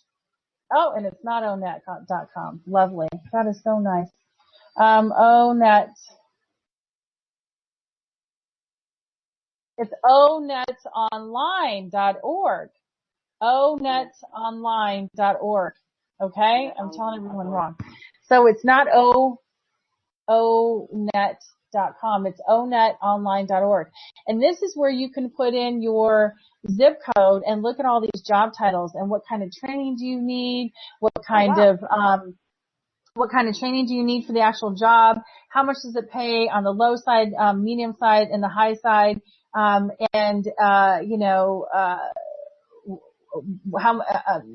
kind of education do you need for the type of training. There it is. Yep. Right. onetonline.org. That's it. I am interested in that's the spiritual aspect that's going on within me, because I feel like it's something. It's as we're talking, I'm feeling it. It's like this amazing thing that's going on. I mean, I do want to do something with that. Well, I do feel that you're going to do something with it. Whether you're going to choose to do Reiki, I do see you, actually having your own practice and doing something with it. But I also see you doing other work besides that. I feel like you'll have 3 lines of business. And, really, again, you're probably going to be a person who's self-employed. But again, the choice is truly yours. I mean, you could, choose to get a full-time job within the next 6 months is what they're telling me. And then have that full-time job for, 3 to 5 years, build the business on the side. And then as you have all your bills paid off, as you turn around and have money in the bank, and as you have a thriving business, and it wouldn't just be Reiki that you're doing, you would have 2 other lines of business with it, then I see you going into your own practice. I want to ask this person to mentor me. Her name is Juliana? I got yes right away. I got that too. Oh my gosh. Should we do it? Yeah, they told me true. You guys will have to sit down and really talk about what it is that you want. What does she want? I mean, what does she see her role is with you? And, go from there. Kind of whatever fair trade is and that sort of thing. Oh, absolutely. Absolutely. Oh wow. I'm excited. Wow, you're amazing. I love you. Thank you, guys. Thank you so much, and thanks for your patience. I'm so sorry about knocking myself off the radio here. Thank you so much. Thanks, Chris, for letting me take up some time. Thank you. And kumbaya. Well, we're going to go to Lisa Marie because she's a brand new person, and she took a chance to click into this crazy show that we call Curious Times, and so let's go get her. All right, Hi, let's Lisa Marie. Okay, hold on, wait. Hi. Am I muted? Hello. Can you guys hear me? Yeah, you're there. Yeah, you're good. How you doing? I'm good. How are you? Good. Thanks for calling in. Thanks for coming. Thanks for having me. Thanks for being had. Do you have a question? Uh-oh, what happened to you? Oh, I'm here. I'm just a little nervous. Yeah. No, it's okay. That's okay. Chill out. We're all friends here. So do you have a question, or do you want just a general reading? Or a general reading. Okay, let's do that. So let's do Lisa Marie. General reading with Miss Lisa Marie.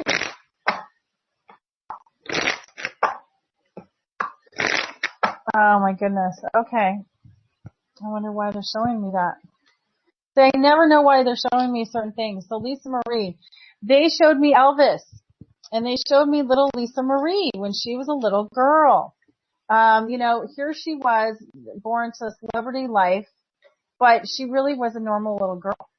You know what I mean? She had little dreams of a little girl, but she came to a place where she found herself and really found her own voice, even though she, had a celebrity dad who was just the king, so to speak. And, she really, I could be wrong. I don't know her personally. I have no idea. I haven't read a lot about them, but I really feel on an intuitive level that she really just kind of found herself and found out her voice. And that's what they're telling me. This is about you coming from a little girl and about having all these dreams as a child, but coming and growing as a woman and finding your own voice. Finding out who you are, no matter who your family is, no matter what family ties you have, no matter where you come from. And you may come from a family that obviously has some type of legacy, a legacy. And you've had to come and find your own worth and your own place in life. Does that make sense? Yeah, actually, I'm actually having a hard time trying to find my own place right now. Okay, so that's where you're at then. You will find it, just to let you know. I do feel that you will find it, because here, as Lisa Marie had this huge legacy that she was following, she decided to kind of carve out a niche for herself and find out who she is. And she seems to has done a really good job. I mean, again, we're not privy to her private life. We don't really know, but from what I'm feeling, that's what I see. You're going to release some things in your future that are no longer serving you anymore. You're going to release some belief systems that aren't working for you anymore. You're going to release some friends that aren't, it's just the relationships have ended in some ways. It will be sad, but it's going to make room for new things to come. Does that make sense? Yes. Okay. So, I don't have a move card here, but I feel that there's a move coming. Do you want to move houses, or did you just move? Actually, my cousin and I were just talking about going into like a business or starting something new to move on with our lives, to do something better than we're doing right now. That's really weird. Like 15 minutes before I started watching this, we were just talking about that. Well, that's what I got. So here we go. Here's the Four of Wands. That's the opportunity that you're talking about. Here's the Lover's card, which is the 2, and 2 is a partnership. So there's the partnership coming into, and then you guys obviously commute quite well. I mean, you guys finish each other's conversations is what I'm hearing. Is that true? Yeah. Yep, that's exactly what they're saying. So you guys are trying to find the capital, and so you're talking about business ventures, correct? Because that's what you said. You two were talking about where would you guys go? We need to go back to school and do something, move on, so we can have better lives. Well, I see you guys helping each other and being each other's cheerleaders. Right now, money is an issue for you guys. Yes, very much. That's what they're telling me. So you're like, well, you don't feel like your family can financially support you right now, or they're not going to support you. And your foundations of where you're at, where are you going to be able to get this money? So it's all about, and this is about you coming and you and your cousin coming into the place of empowerment. I feel that you're going to do it. The star card is upright. There is going to be a little ups and downs, just to let you know. Throw some things at me and tell me what it is that, I could sit here and really look at it, but for the sake of time, throw some things at me and tell me what it is that you're looking at that you want to do, and I can give you some yes-nos. I was actually thinking about going into being like an esthetician, where you do like facials and waxing and stuff like that. It would be a good career for you. I got yes. And I feel like that you and your cousin would eventually want to own your own salon. Yes. Yep, that's what I got. And so I got yes. Now, your cousin, what's her name? Jasmine. Jasmine, yep, she could do it too. I see that. That's a yes. What's the other things you're looking at? Doing something with animal rescue.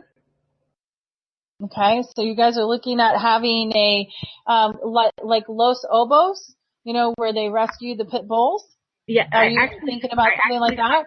I actually kind of do that right now. I'm trying to expand that a little bit.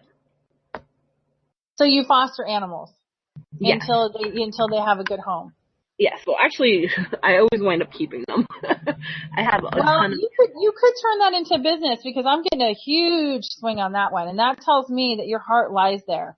That's very much to your heart, is what they're telling me. And why don't you look at some other? And this is homework I would give you. Why don't you look at look at some other places that are doing this in a financial solvent way, in a place that they're obviously making some money, and how well they're doing it. Los Osos is one of them. I don't know any other ones that you could look at, and you may give them a call and say, hey, this is something that I'd really like to do. Is there any way that you can share some information? You're not in the same city or state with them, I don't believe. No. And you may take all different kinds of breeds. They're only taking pit bulls. They only take one type of breed. And that's actually the type of dog that I rescue, that I have. Well, then I would suggest that you may want to call them. You might want to, let's look at their website real quick and see if we can get you a website for that one. Los Obos. I actually get their information on Facebook. So, dog rescue. And they're on Animal Planet. Yes, I watch that show. Oh, you do? Yes, I'm familiar with them. All right. So that one's a big hit on that one. I wish I could find it for you. Los Albos Animal Rescue, and I'm not finding it. Okay, rescue. All right. So what is the other thing that you want? Sorry? And there was one more career. Is there another career? I like to work with flowers. I was actually one of the florists for the past 10 years, and I recently lost my job a couple months ago, so that was another thing that I was thinking of venturing into. So, are you there? Yes, hello? Hello? Are you there? Yes, can you hear me? Yeah, I'm sorry. I'm just on the Los Albos thing, and I can't get, I'm going to have to, stop the video. Sorry about that. I don't know if you guys heard that video or not. I got no on the florist, just to let you know. Okay. I just really feel like for some reason that all these endings are happening for you to have other opportunities come in for you. And part of it is that you're really wanting to do your passion, and you're really wanting to do what makes you happy, and that's something that you can have a career in, and that's what they're telling me. Okay. Is that true? Yes. That's what I hear. So I'm not saying no on the esthetician. You certainly can do that. But even if you were to have a salon, I still see you doing the dog rescue. Yes. So I can easily see both of you ladies doing both of them. Now, I do feel that your cousin helps you in the dog rescues, but that's really your passion. I don't feel necessarily it's hers. Actually, me and my boyfriend do that more so. Yeah. Yeah, I just didn't think it was her passion. But again, certainly you can look at both of them. Esthetician, I feel like it's going to be a place where you're going to start first, because that's where you can go out and get the money. And I don't know how long the schooling is, but certainly you can go work for somebody, bring that money in. You may have to work. I have a client who's an esthetician right now who's working as one, and she works for 2 places and they're on call. Some of them you can work full time. And then certainly, contact these people. Obviously, you can go on Animal Planet and check them out and get their website, and then talk to them and see if they can share some information with you and just do some research. I definitely will. Okay. That's all so right. Great. Thank you so much. You're welcome. Is there anything else that you would like me to look at? I might be losing 2 of my dogs. Is there anything, do you see any way to save them? Save them, you mean? Where they're staying at right now, I'm not able to keep them there anymore, and I'm actually currently looking for a place, somebody to take the dogs in so they aren't put down. That's one of my biggest worries right now. Okay, so here's the thing. Normally when I look at 2 or more, I don't always get, if I can get that all the animals are going to be taken, it's usually on the money, knock on wood. But I can never tell anybody I'm 100%. My opinion is only God's 100%. So that's how I feel about it. But I am about 90 to 95%. And anytime, someone's looking at 2 women or 2 guys, I always get them mixed up. I don't know why. Yeah. So, somebody, so show me, what's the first dog's name? Sorry? What's the first dog's name? Dutch. Dutch. Is she going to find Dutch a home? Yeah, she is. You're going to find Dutch a home in 2 weeks. Oh, wow, okay. Okay, who's the next one? Ace. So Ace. Is she going to find Ace a home? Okay. I feel that Ace is going to be a month. So I wouldn't be surprised if you come back to the show next month and tell us that you found Ace a home in 2 weeks and you found Dutch in a month. I wouldn't be surprised. Other way around. That would be wonderful. Exactly. That would be wonderful. Thank you so much. Okay. All righty. Well, thanks for joining us, Lisa Marie. We're here every night if you're ever bored, okay? I think I definitely will be tuning in more. Awesome. Thanks so much. Awesome. And don't forget to send me some cards or whatever. Cards send me energy. No problem. Thank you. Okay, to talk to you. There you go. It's a criminal case friend, and they saw me post on my Facebook and said, "What's that?" And clicked in, and see, this is how it goes, right? It's all happens. Everybody's where they need to be at that time, and so 15 minutes before she saw my link or whatever, she's having this discussion. She sees so something makes her see my link, something makes her click my link, and voila, boom. You know what I mean? I love that. I just love that. That's awesome. Okay. Now, we have a little bit of time. So Corinne said she wanted a reading, and I don't think anyone else was piping up to tell me. If anybody that's on the phone, I think that's Christy and Mary Margaret, so they're fine. And Dragon, were you calling for a reading? Okay, let's go Dragon and then Corinne. How's that? And Corinne's going to be mad at me for doing that. But can you squeeze 2 in 15 minutes? Yeah, I can. Oh, yeah, I can. Okay. No problem. Let's okay, here's do ladies first. Well, then if we can, then let's go ladies first, and we'll go Corinne. Hey, Corinne. Hey there. Hey, how you doing? Good, how are you? I'm okay. Right. Do you want some questions since we have a few minutes, or do you want general? Can you give me general, Hillary, please? Oh, sure. Show me what's going on with Miss Corinne.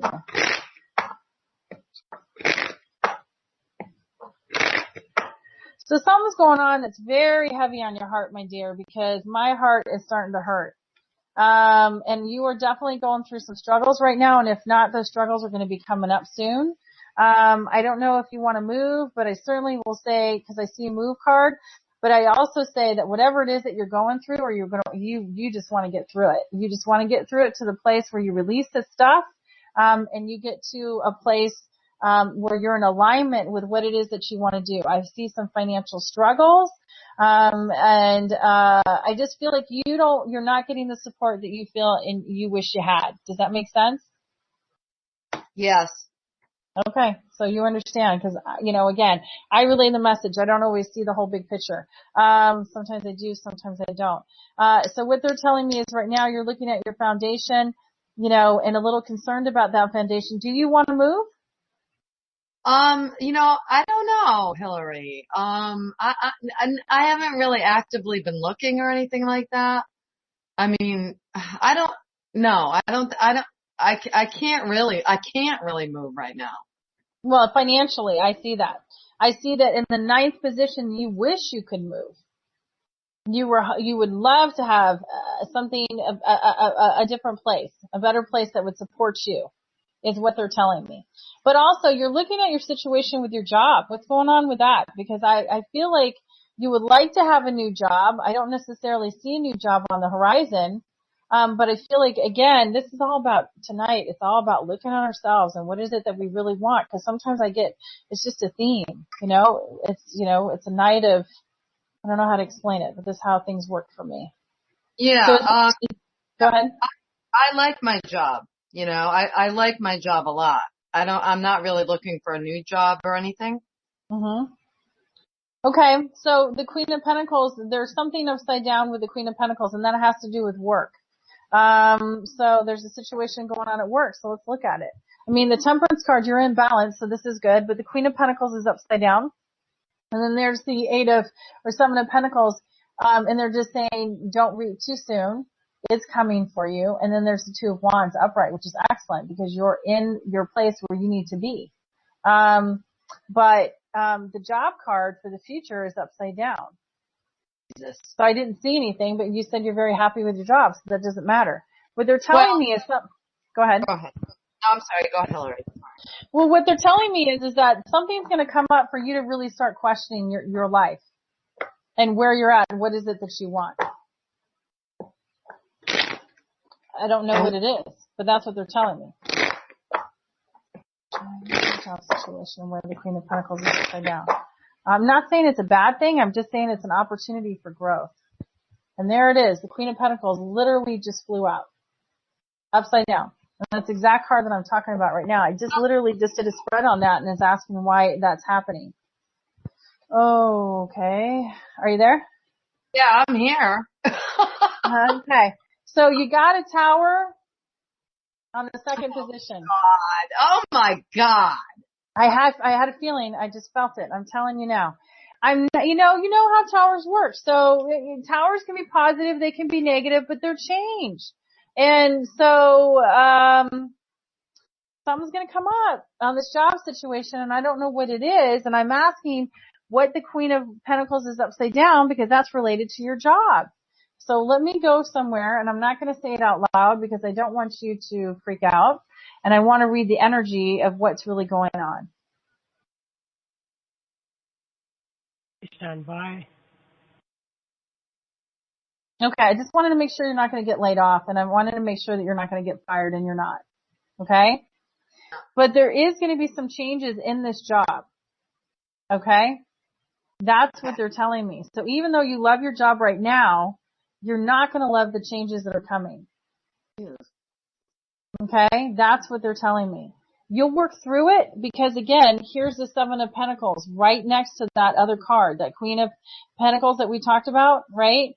So they're just saying whenever these changes come, be patient, be patient. That's what they're telling me. You're going to work through whatever these changes are. You're not going to go into negative thinking, and you're actually going to shift through it. So you're going to be okay. Okay. Whatever it is, you're going to get through it. You're going to live through it. I do feel that layoffs are coming.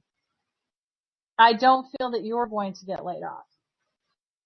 So and let I me feel, just, and I'm not trying to feed the psychic, but it might help her interpret this better if she knows that you own your own business. And so the only way she's going to get laid off, her business goes tits up, and that's not what's happening. So well, but here's the thing. Okay, so this means then that business isn't going to come in the way she wants it to come in. Because that makes sense. Because now that you're telling me that, here's the Four of Pentacles upside down. And then right next to it is a frustration card. So that means business is not going to come in the way she wants it to come in.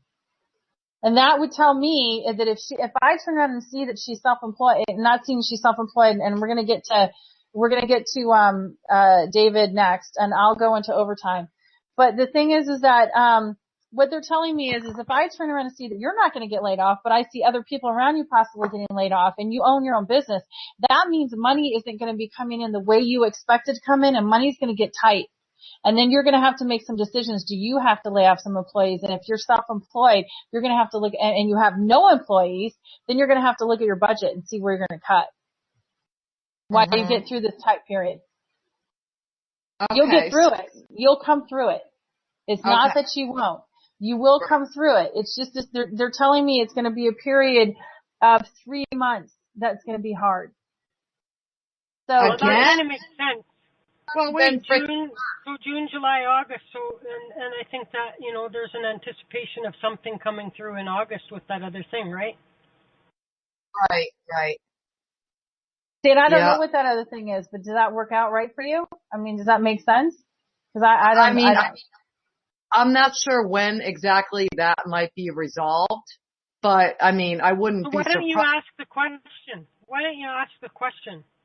Okay, so I'm in a legal dispute, Hillary, about my business, and so I don't know what to tell her, Chris. I don't know what to say. So she's in a copyright dispute right now. And it's either going to be that she's going to win and everything's cool, blah, blah, blah, or she's not going to be able to use that copyright and she's going to have to redefine her Purple Plates business. And I don't doubt that you're going to keep selling them without the stupid logo, but I mean, you want the logo. That matters to you. There may or may not be a financial benefit to Corrine by winning as well. Because she may be able to then sell licensing rights to someone else to buy the right to use the logo. So that could help her, and there may be some relief for her on her legal costs because they've been burdensome for her in this whole thing. And in addition to this, a partner, kind of a quasi-partner who's a competitor of Corrine's, is out there slandering and calling her a fake purple plate maker and all this, and so all of that will resolve with this trademark dispute settlement. I agree with that, and I feel like the dispute is probably going to settle within 3 months because I feel like you're going to settle. This is what they're telling me intuitively. I see you at the table saying that we're going to settle out of court. I don't see it going to trial. I don't see it getting dragged out. I don't see it 3 years. Now, when I see a number 3, it could be 3 hours, 3 weeks, 3 months, 3 years. At this juncture, I see 3 months. I have told people, you know, one person I said, oh, it's going to happen in 6 months, and oh my God, it happened the next day, in 6 hours. And Wow. I told somebody that I saw this person getting married in a month, and she freaked out and said, it can't happen that way. And I said, okay, it's probably a year. It really was a month. So, you know, it really was. And she's like, there's no way they can get married in a month. That's craziness. And they did. So I said, okay, it's a year. So, you know, timing is subjective, as you know, but they're telling me that I see a settlement out of court because you just really want to move on with your life and you don't want to be put on hold anymore, business-wise. And it's not that you're giving up by any means. So let's look at, are you going to win the copyright trademark? And they're telling me you're going to win. Now, mind you, as a reader, I'm sure as you know, it's all how we ask the question. Okay? That's why in the pendulum and intuitively you can get so many different answers. But they're telling me that you're going to win the copyright. But they also tell me the other person is also feeling like they're walking with the table with a win as well. So that means you're not going to get 100% of everything that you want. You're not going to get 100% of everything that you're asking for. But you are going to win the copyright is what they're telling me. And that's really all I need. You know what I mean? Now, that reality can shift and change, Corrine. So the way I'm reading it today is of now, they're telling me that you're going to win the copyright. But, you know, again. Don't do anything to fuck it up. Yeah. So what I'm saying is, let's do a reading next Sunday, you know, the first Sunday of next month and the first Sunday of next month again. And let's keep looking at this to see if it shifted and changed. And if it doesn't, I'll tell you the reality is still there. You're going to win it. And then sometimes, like, I've told somebody that I see a relationship with some guy, and I'm like, I see marriage and 2 kids, and then all of a sudden we keep reading, and I'm like, uh-oh, another woman just showed up. And sure enough, I'm not kidding you, and sure enough, I got a phone call, there was another woman. You're right, Hillary, there's another woman that showed up, and it's not an issue that I'm right, it's an issue that another woman showed up. And then I went, he's trying to decide between you and the other woman. And what happened is that And all of a sudden the reality of her getting married and have 2 children shifted to the other woman because this guy decided he wanted an open relationship. My client didn't want that. And so all of a sudden he decided he was going to go with the other woman and he married the other woman and had kids with her. Jeez. Yeah, that sucks. It does. And, you know, it is what it is though. The reality was there with him and her, but this other woman showed up, and then he shifted the dynamics out by deciding he didn't want a monogamous relationship. He wanted an open one. And a woman came in with that vibration of matching it. And so even though he was torn and he wanted both women, and so he decided he wanted the other woman who he's going to marry and have kids to be the primary, and my client to be the other woman. She wasn't having that.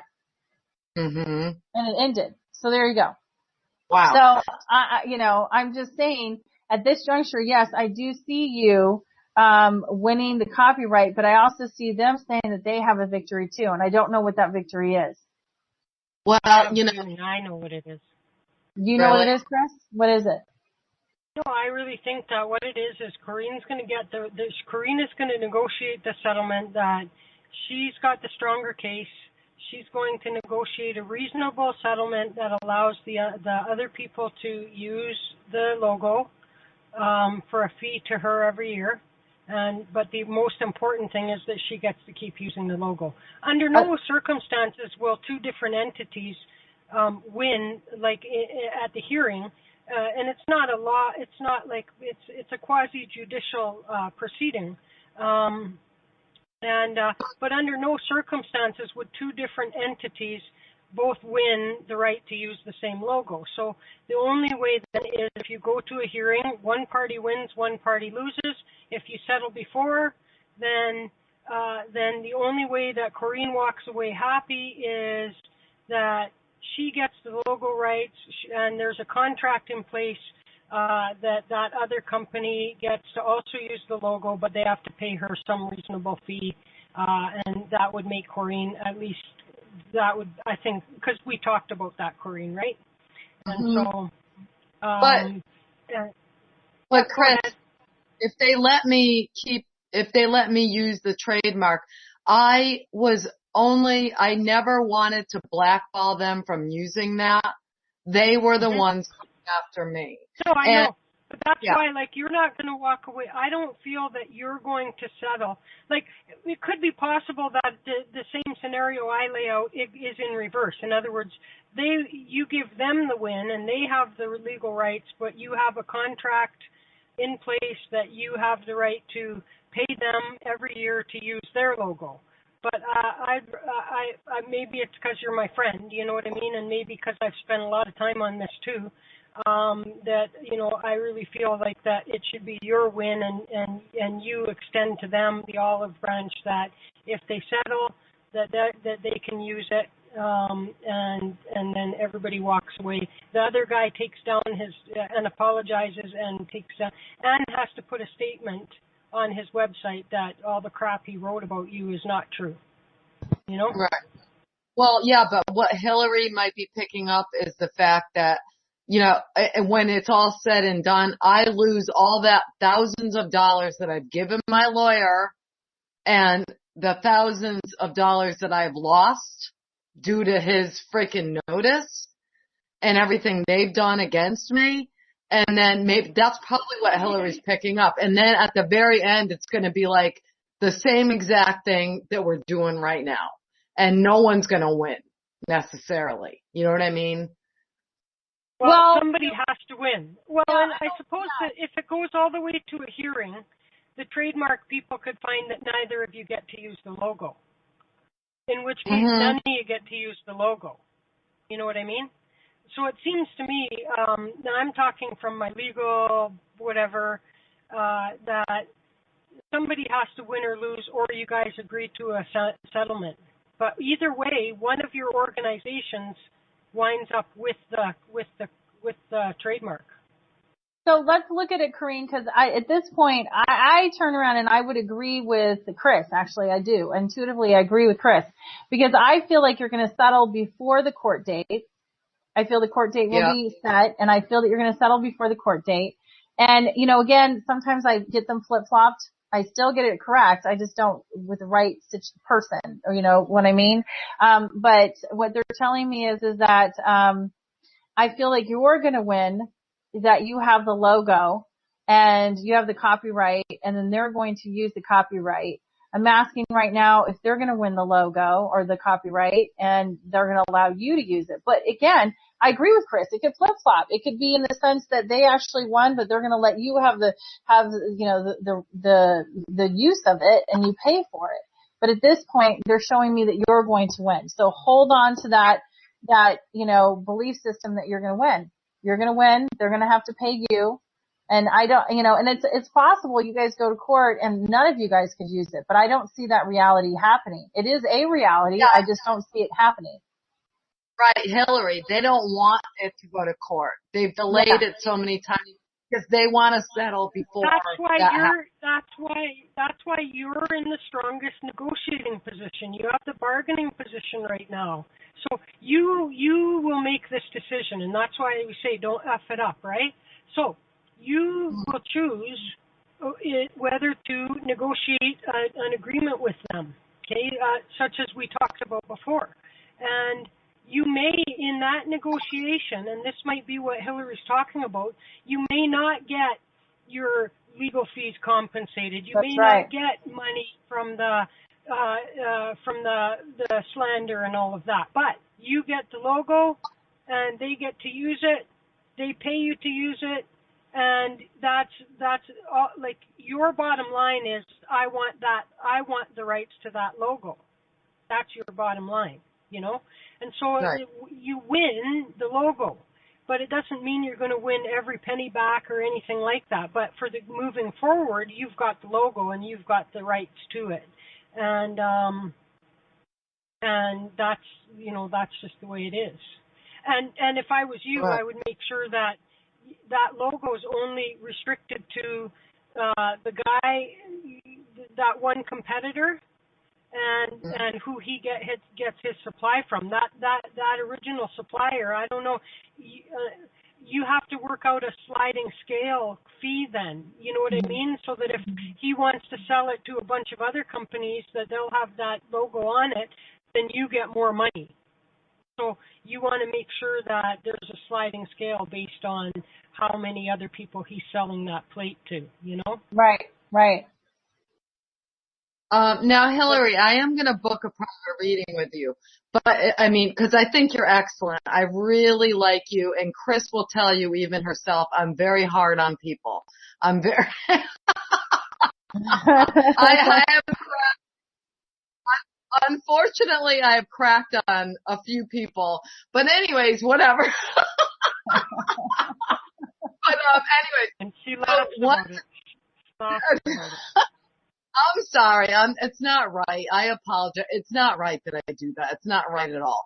But anyways, Hillary, when I talked to you a few months ago, and I'm just going to ask you real quick because I know you still got to do David, but you said, you know, I asked you, I was like lamenting about my ex-boyfriend and, you said there's a possibility, blah, blah, blah, blah. So just real quick, can you just look at that with the pendulum or whatever and just say, you know, what the hell might he be thinking or doing? Well, you know? what's his name again? If you don't mind saying it, you don't have to if you don't want to. I can just say previous ex-boyfriend. Okay, we're gonna say previous ex-boyfriend. That's fine. So show me Corinne's previous ex-boyfriend, the last current previous ex-boyfriend's feelings for Miss Corinne. Let's see what's going on in his head. What's up with him? He's still pissed, but he misses you. He's still angry. He's still pissed. The Five of Swords is right here, but the Ace of Wands, that's my card of intimacy. It's also my spiritual card. So I'm gonna be straight. And, you know, yeah, we're on the radio, but I'm gonna say it. He physically misses you. He can say I'm full of crap and I don't know what I'm talking about, but I'm gonna tell him he's full of crap. So as far as I'm concerned, he does miss you, but he doesn't feel like you guys are on the same page. And that's a big deal. And that's what's holding you guys apart. Is the Two of Wands. Anytime I see a Two of Wands upside down in business, relationship, anything, nothing is moving forward. It is the stalemate. He really would like to have another opportunity with you, and he's vacillating back and forth. I want her back. And then the next day, I don't want her back. I'm better off without her. I want her back. That's what I see, because he really wants to see things move forward, but he can't see in his head how it would because the Wheel of Fortune is upside down. He really had hopes, desires, and dreams with you, but the Star card is upside down. So then he's like, well, I had these dreams, but I don't know how she fits in those dreams. The Tower card is in the future, which is interesting because then there's going to be some changes. And then there's the Full card right here in the 8th position, which tells me that's where I say he's willing to take another risk and another chance with you. As long as you guys work out whatever this Two of Wands is, whatever this disagreement is, or this thought pattern, you guys are not on the same plane in certain things in your life, certain belief systems, certain ways of being. And I'm not saying that you guys need to change as people, but there needs to be some compromise. Right, right. Well, right. Okay, I hear you. Well, that really says it in a nutshell, really. I mean, Mexican, ever hear of Mexican standoff? That's what I'm in. Well, I see it. That's the Two of Wands. That's the Mexican standoff right there. That's it. You know, but and that's why, like, I think that the more important, here's me, I think that the more important question than what's he thinking about me, you know what I mean? The more important question is, should I wait around for this guy? Yes or no?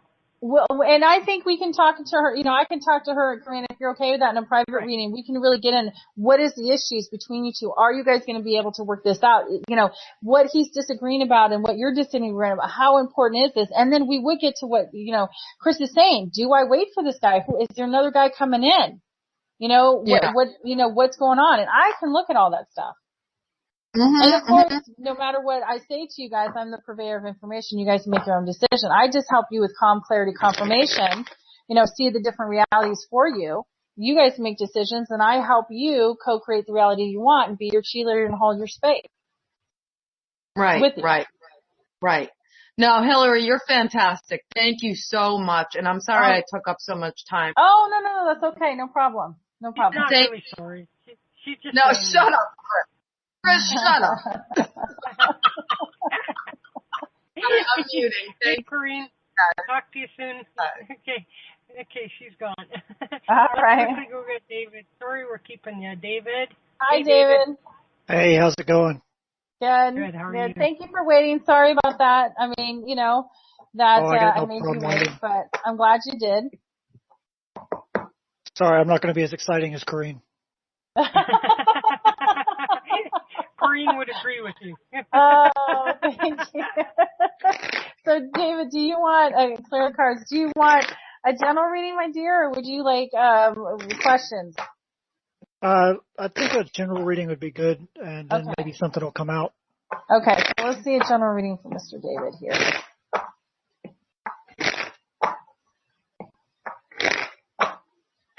You know, they just keep saying family, family, family, David, and then they just show me the country. So whether you live in the country or not, I don't know, but at the same time, they're just telling me that peace is very important to you. You don't like drama at all. It's just not a fun place for you to be. You know, some people enjoy the excitement. They enjoy shift and change and just new things, and you're just not like that, and that's okay. You just like steady. You like things easy and graceful. And I don't mean easy in a place that you don't have to work hard. You're a very hard worker. You're a very good provider. You're very loyal. You take care of the people around you. You know, I keep hearing family around you.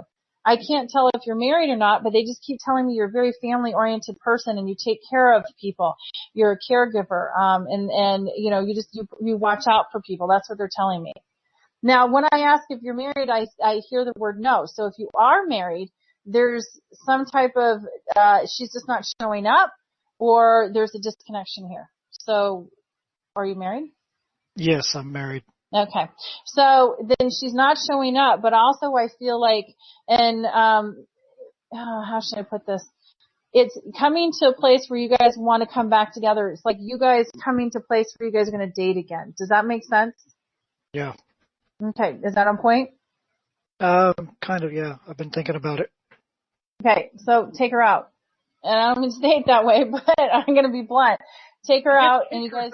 That doesn't mean put a hit out on her, okay? Yeah, I didn't mean that at all in that way. I'm like, take your woman out and wine and dine her and give her roses and flowers and, you know, and like you guys are having like you guys are, courting.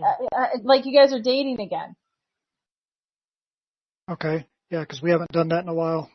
And I think that it's needed.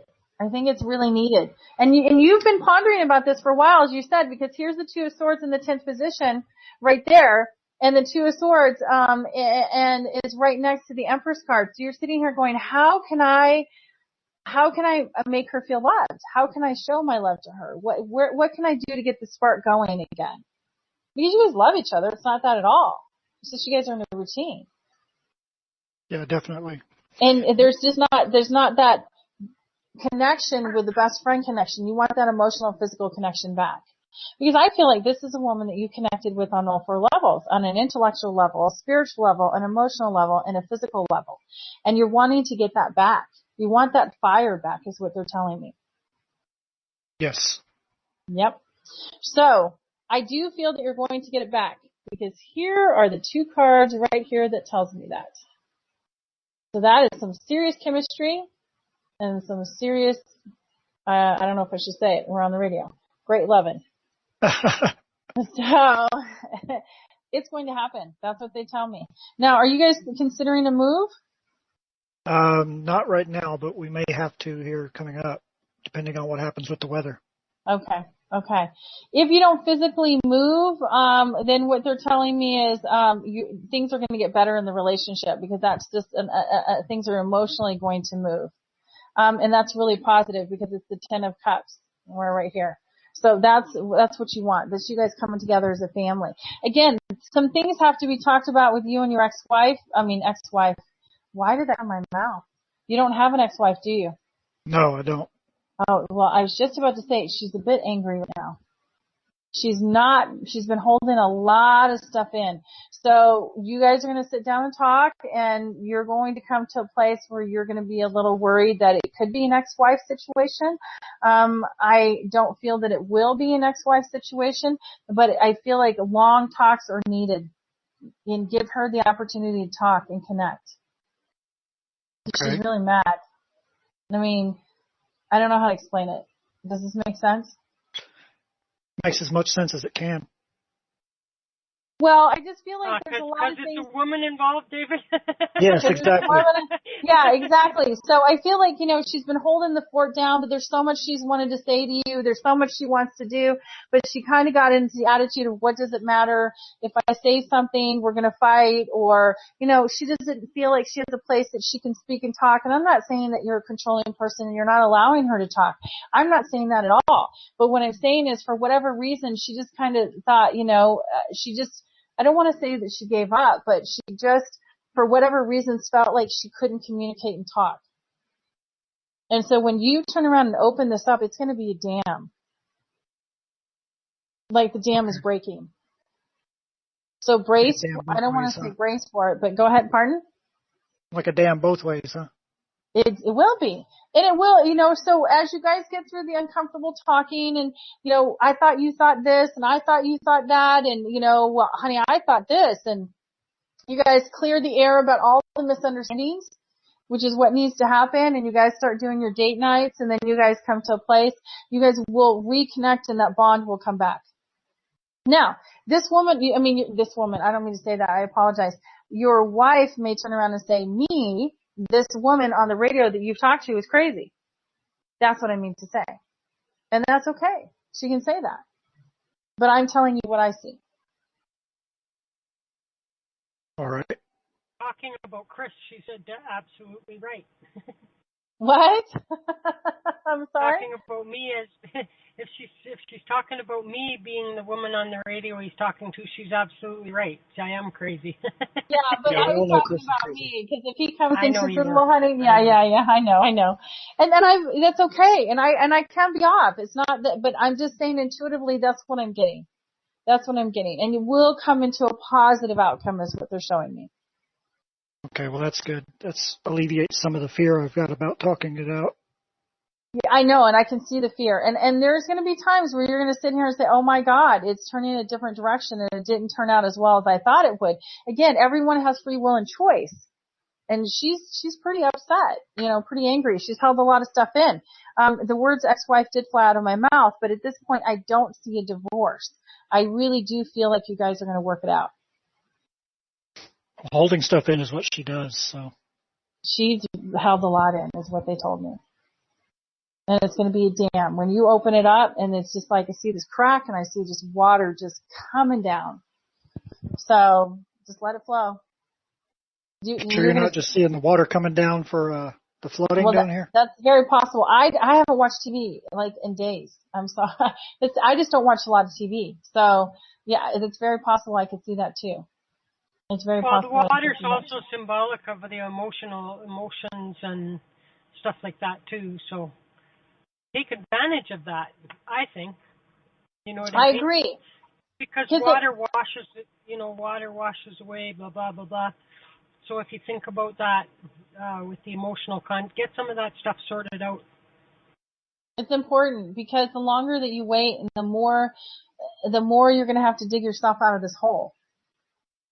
Right. If that makes sense. Yeah. So here's what I tell people. And I've been there myself. This is why, I just pass on what I've learned as well. When we fear things, and I've been there, I fear things like, oh my God, I'm afraid to say something to this person. What if this happens? You go into a place of love. Bring love to you. This is where you say, I'm open to the universe of giving me love. I'm open to receiving all this love. Because when you go into a place of fear and you allow yourself to receive the love, it dissipates the fear. Leave her little notes. Do that a few times and then go and have a little, honey, let's talk. Right. She's going to know it's coming anyhow, because when you write her notes, I love you, and do all these things, she's going to say, what's wrong? Yeah, what'd you do? Yeah. I didn't do anything. I just love you, and I want to talk to you. Okay, what are you mad about now? I'm not mad about anything. I just want to talk to you. Yeah. So, but I hope that helps, and certainly, you can call me again, and you can call me privately off the radio, and I'd be happy to do a reading for you after you guys have this talk or before or whenever you feel, I've had people call me up and, I've looked at situations and then they have the talk with their significant other or their spouse and then they call me. Okay. All right. I hope that was helpful. Yeah, that was very helpful. Awesome. Was unexpected, Okay. but helpful. Yeah, it wasn't where I thought it was going to go, but it went where it needed to go, I think, Yeah, definitely. Yeah. That's awesome. I never know what's going to come up. That's why I always start with What the an general. I mean, amazing- certainly I can go on questions, but go ahead. One of those nights. It's one of those nights. You know what I mean? It's stuff following in and going. People who are here needed to be here, and stuff came up that needed to come up, and all at the end of the day to help the situations that are going on, right?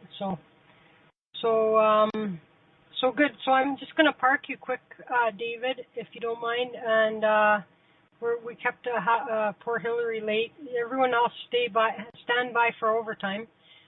Hillary, you guys can find Hillary on Facebook, Ask Hillary Black, or you can just Google Ask Hillary Black, or you can go to AskHillaryBlack.com. And so thanks, Hillary. You're welcome. Thank you for having me on the show. I always enjoy it. Yeah, it was a great conversation and great readings you did tonight. So a great night all the way around, except for my broken toe. Oh, I hope you feel better. It's not broken, you know what I mean, but toes hurt. And so anyway, you have a great night, and we'll talk to you next time. Yes, you'll see me next month. Yeah, we will next see you July 3rd. Yes, I will be Awesome. there. Okay. Right before your guys' is July 4th. Yes. So. Yeah. Okay, thanks, Hillary. You take it easy. All right, you too. Thank you. So, and okay, kids, it's overtime. And so let's go. Everybody who's on the phone. Oh, geez, we lost Amy. That's too bad. I was hoping to catch up with Amy. Everybody who's there, if you're on the phone, you can press 1 to unmute your damn self. And if you're in the chat room, you can unmute yourself. And if nobody wants to, okay, we got Christy and Mary Margaret. How you guys doing? Dragon? David? Hey. Someone named Darren? Who's got a Darren? Why did Darren come into my head? Darren. Kimber, you can press. When I went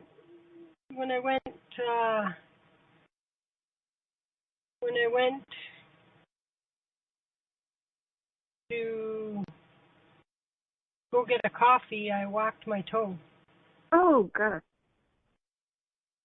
So, that was right when, anyway, doesn't matter. Hey, Kimber, how you doing? And Lisa Marie, if you want, I can unmute you, or you can, I know you poor thing, you're probably overwhelmed. Let me know and I'll unmute you. This is the segment of the show where Corinne just unmuted, where we just have a gab session. So what I'm going to do is thank all of the archive listeners for listening. Tomorrow we have Diana Monroe here, same bat time, same bat station. Anybody who is listening in archives, off of any of the other formats, Google Play or any of the other places where Spreaker, wherever else we are, you can find us at www.curioustimes.intuitalks.com, and so that's how you can find us. So for now, for the archive listeners, that's the end of the show. Thank you very much.